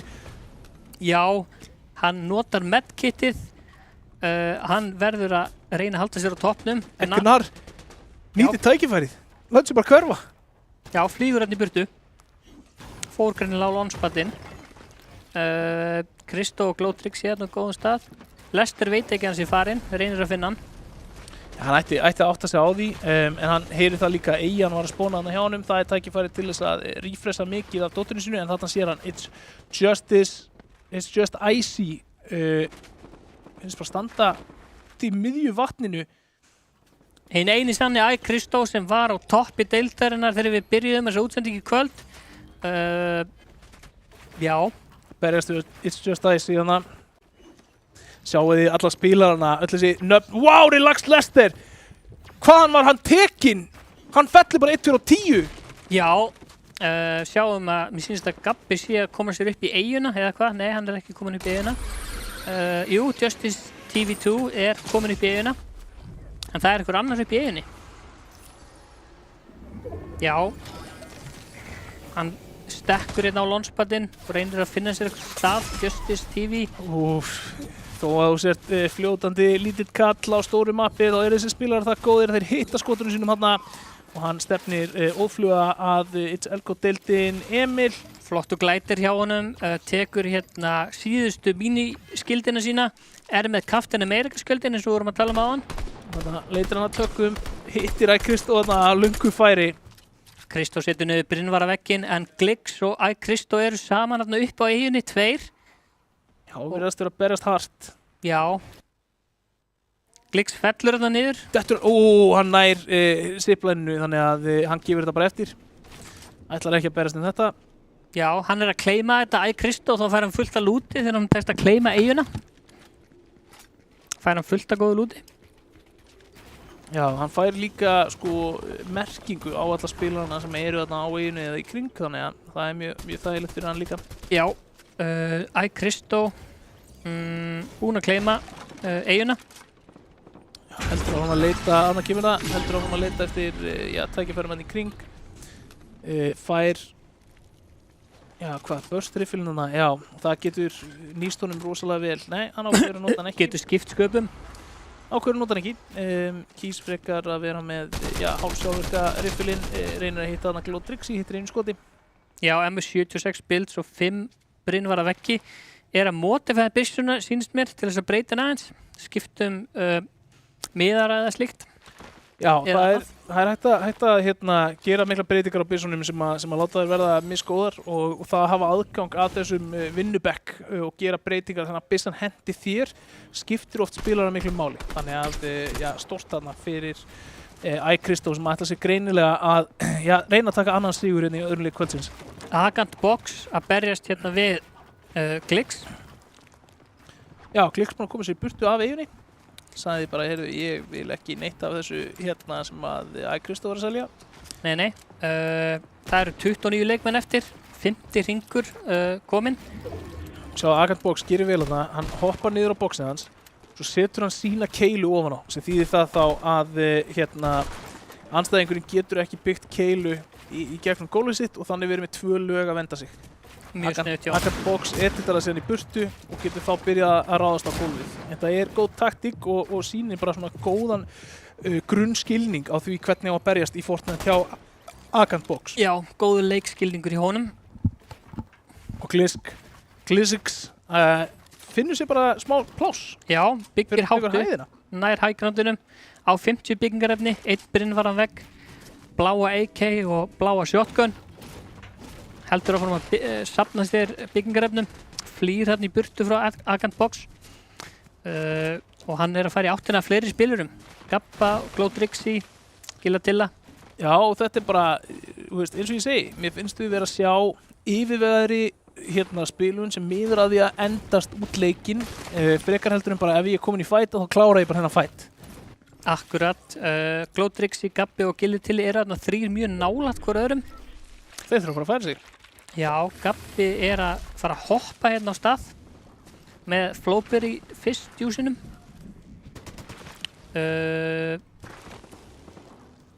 Já, það er verið að skjóta skotum hérna. Já, K-Brím er að missa hérna líf, sýnist hann vera, það eru sko 28 eftir já, og við erum að fara inn í zone 6. nóga stigum eftir í pottinum. Það eru fleiri en voru í síðasta leik, vil ég fullyrða. Já. Gabbi fær eitthvað skot á sig, fer hann upp í tréð, reynir að hitta Elko-deild Emil. Ef þetta heldur áfram þannig að það fari ekki fleiri leikmenn að falla þá gætu við lent í því að sjá Storm Surge koma inn en það er svona ákveðin tímamót í leiknum þar sem að það þurfa að vera ákveðin margir spilar sem hafa fallið út annars byrja þeir sem hafa gert minnstan skaða að taka töluverðan skaða frá storminum þó þeir séu inn í hring. Já, það er mjög sniðugt fyrirkomulag til þess að flýta fyrir leiknum svo hann gangi ekki allt og langt fram sko.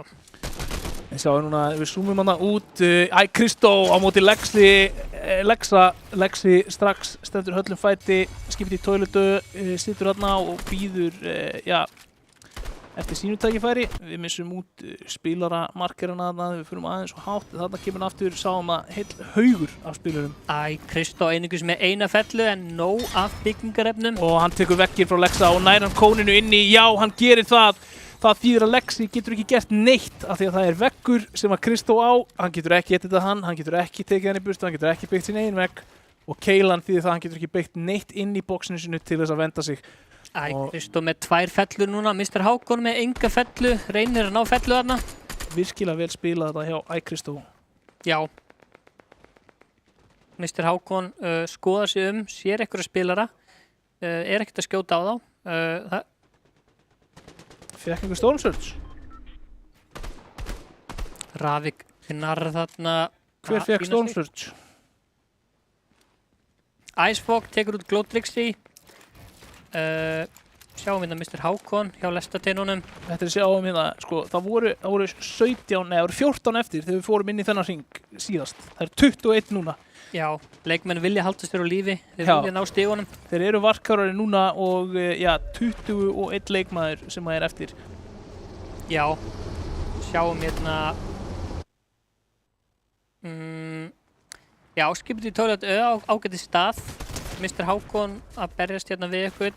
Já, virðist vera á góðum staðinni í hring þarna. Denas 13 líka nálægt miðsvæðis og virðist vera að vinni því að koma sér í þennan nýja hring, komin langleiðina þegar hann fer í fight við Kristó með setunum.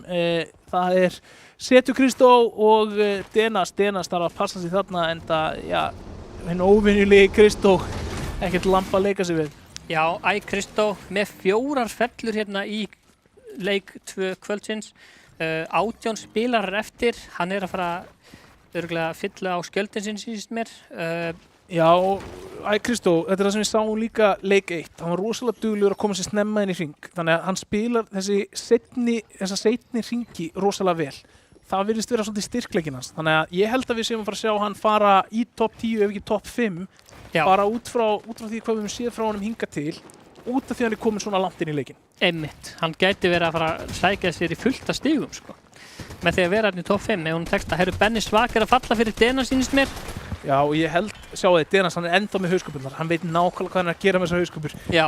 Hann á ennþá stórt tækifæri. Hann sparar hauskúpunar, búinn með brinnvaran vegg í kringum sig. Sjáum hérna spilarana Gillatilla og Icefog hérna berjast. Halli Biggi með flott göngarna inn, skipið í duelletu, hann ætla bara að ná sér í placement points og spila þetta hérna hægt og rólega núna, þannig að hann passa sig þar. Ravi Gnarr með 4 fellur, reynir að hitta hann í Hilmar Marin og brýtur veggina svo tekur felluna. Hilmar bjóst ekki við því að fá þessi skot aftan á sig á þessu tímpúti. Ravi Gnarr kom með 5 fellur, þannig að hann kom með 10 stig að minnstakosti, í það minnsta.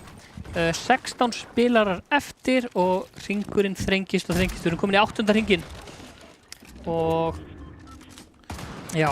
Komnir í 8. hringinn og 16 spilarar eftir. Það voru 14 eða sem að færðu sig inn í fyrri hringinn hérna núna, en 16 núna, þannig að þetta verður ennþá meira kaos.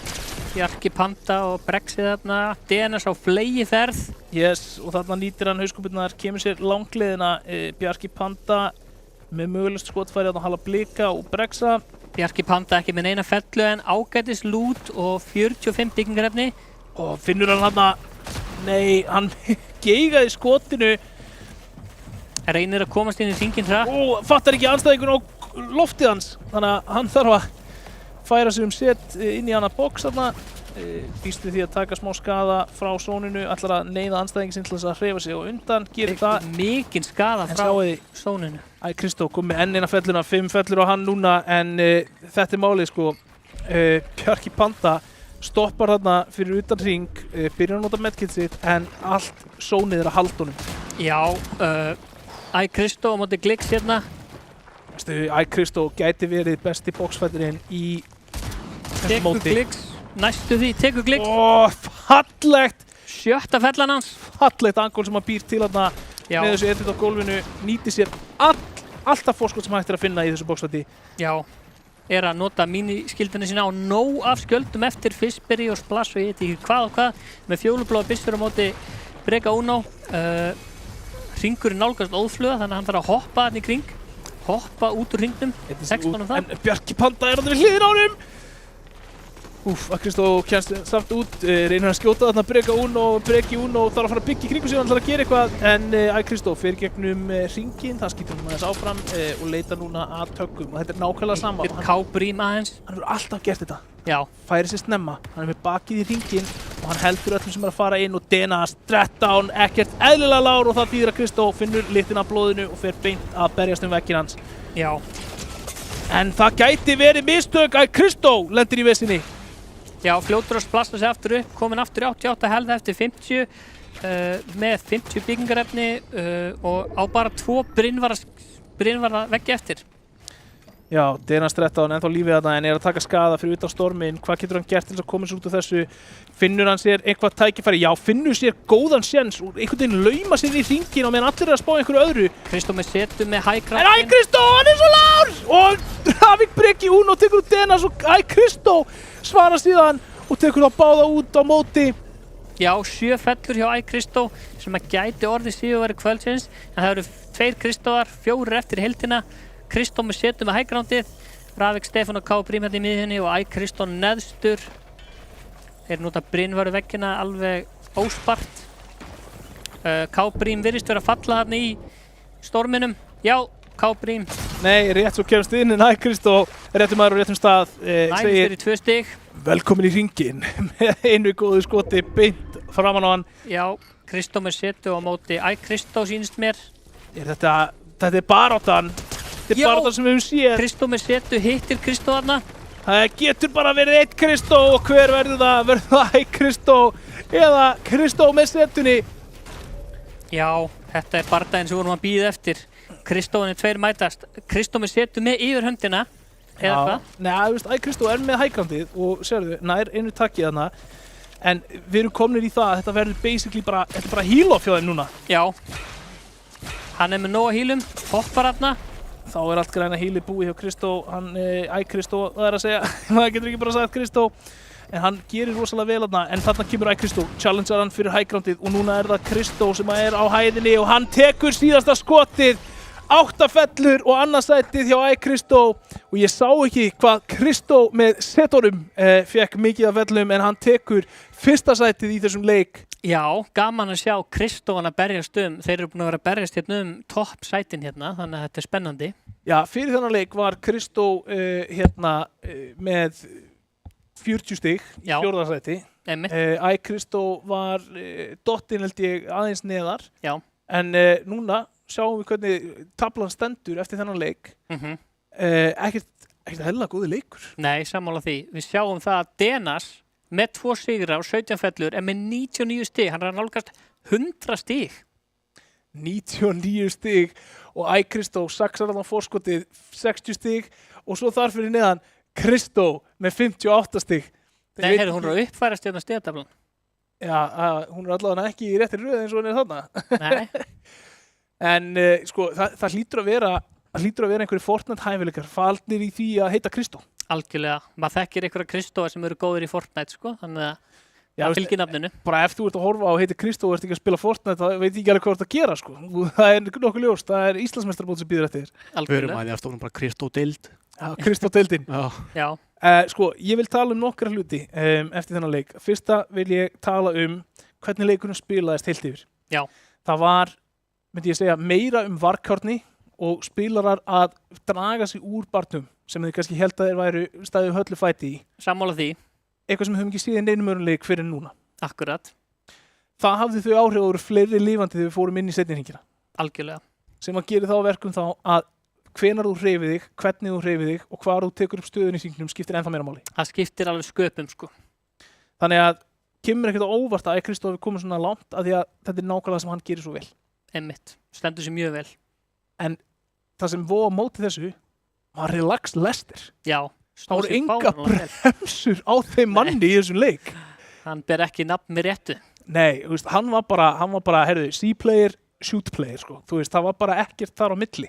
Algjörlega. Og ég hef áhuga á því að vita hvort að það sé eitthvað taktík í honum. Við fáum stigtöflun aftur upp Denas 13, 99 stig, iCrystó 60 stig, Kristó beint á eftir honum með 58 stig.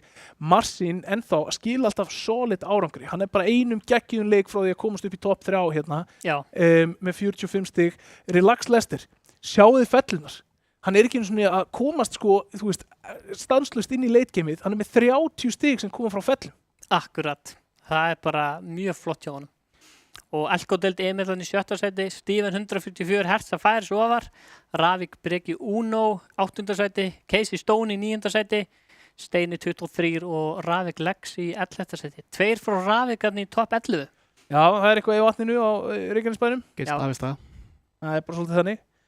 En ég vil segja bara, þú veist, mér finnst það bara klikkað. Þú veist, það er Relax Lester, hann er hérna með 15 fellur og allar þessar fellur eiginlega er að koma í sko mid-gameinu. Já.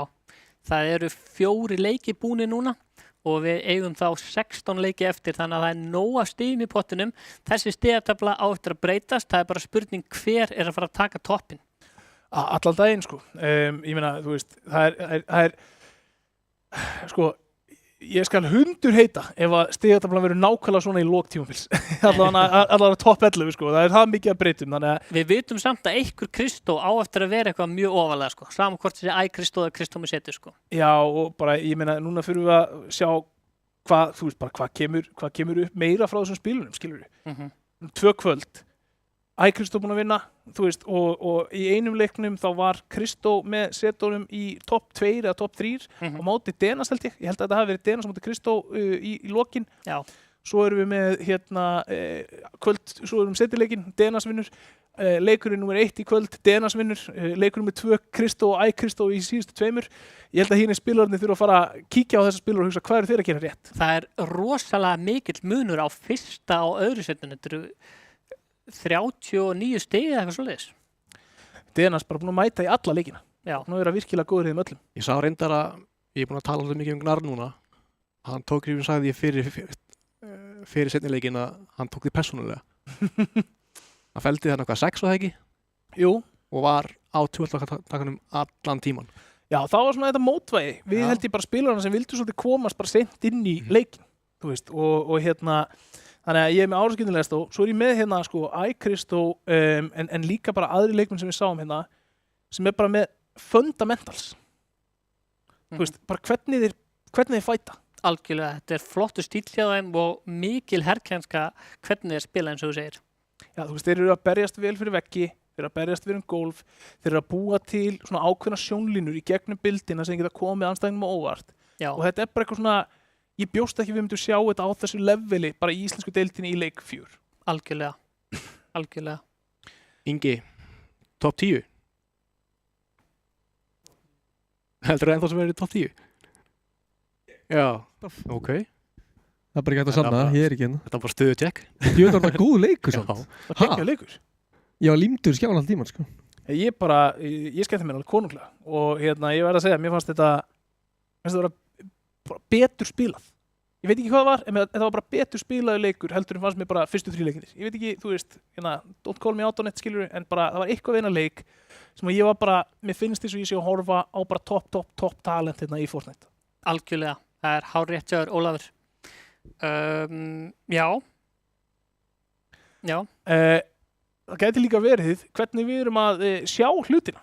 En það er hún Gabi mætt fram, hún er búin að færa okkur allar þessar myndir í allt kvöld og búin að vera in-game myndatöku manneskjan okkar. Hvernig er það svona að koma? Þetta er búið að vera rosalega falleg útsending. Herðu, takk kærlega fyrir. Ég er alltaf að læra meira og vá hvað það var góður leikir. Já. Og ég sammála þér að það var miklu meira, ég veit ekki, pro núna. Yfirvegað, útreiknað. Já. Já. Og Denas og Báður Kristó standa sér ógeðslega vel. Við erum að fá okkur betri leið til að aðgreina á. Algjörlega. Æ, Kristó. Já, venjuli og venjuli. Já. Stefán var með það. Þú veist. Kristó með sitt og Æ Kristó, þannig að, já. Já, Æ Kristó og Kristó. Getur við ekki bara samþýtt það bara hér núna? Að það bara Æ Kristó mun alltaf heita Æ Kristó. Við köllum hann aldrei annað heldur en Æ Kristó. Já, Hinn Kristó verður bara Kristó. Já, sammála. Kristó. Já. Kristó. Já, Kristó í fætinu. Meris. En já, En já, hvernig bara, mér veist að myndatakina þróast mjög mikið leik frá leik og ertu að fíla þig bara með tólið og búin að læra alla takkana? Ég er búin að læra alla takkana núna og ég er orðin meira confident og þetta er bara ógeðslega gaman líka. Já, og horfa og stjórna. Hver er þinn uppáhaldsspilari hingað til? Denas, ég verð að segja það. Denas? Æ líka Æ Kristó. Ok. Ég geti líka valið, af því svo líka spennandi hvað mun gerast næst. Kemur einhver annar vera núna alltaf örugur næst. Já. Þú veist, Rising Star. Þannig, eru við too early on að segja þetta, ég veit það ekki. Ég meina hvað, 16 leikir, það eru 180-200 stig í boði í hverjum leik. Já. Sem dreifast á stigatöfluna. Já. Þannig að við hefum 16 leiki eftir. Þannig að ég getur rétt ímyndað ykkur að það eru 3200 stig eftir í potinu. Já. Þannig að allt getur breyst. Nákvæmlega. En já, ef við fáum mækina aðeins aftur á Ingi, fyrsti gesturinn í settið. Mikill heiður. Mjög gaman að fá þig, en what a guest, sko. Þú veist, að byrja á Inga Báður, hvernig getum við toppað þetta? Ég veit það ekki, það er ekki hægt, sko. Við fáum bassa næst. Já, fá bassa, það getur við skemmt. Já. Hvernig fannst þér útsendingin og bara, þú veist, leikirnir og ætlar að fylgjast með restina af tímabili? Sko, ég horfði í síðustu viku líka. Mér fannst það aðeins svona rólegra þá. Mér fannst meiri spenna í þessu leiki núna. Mér líður eins og menn séu orðin svona, og allir, skilur við bara svona, orðin svona meira comfortable. Já, 100%. Sammála því. Já, þetta er svona, þú veist, þau eru komin í rithman, bara svona, ok, nú tökum við þetta. Já, ég er sammála því. Svona þannig væp allavega. Sammála því. Mér finnst það ógeðslega gaman og bara, ég hlakka til að horfa á restina af þessum keppnum, sko. Geggjað, og við þökkum þér kærlega fyrir komuna. Stefán, einhver loka orð áður en við klárum þetta? Nei, ég er bara mjög ánægður með kvöldið og ánægður með spilarana sem eru að mæta og veit okkur þessa frábæru afþreyingu sem Fortnite er. Mjög skemmtilegt alltaf að horfa á Fortnite. Það er allt sem getur breyst á skömmum tíma sem er mjög skemmtilegt. Já, og þá ætlum við ekki að hafa þetta mikið lengra hér í kvöld. 2 æsi spennandi leikir en nóg eftir af tímabilinu. Við erum hér aftur næsta mánudag klukkan 7 á slaginu. Fullkomin skemmtunu við kvöldmatnum en við þökkum fyrir okkur úr Arena í kvöld. Við sjáumst næsta mánudag í Elko-deildinni.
Thank you.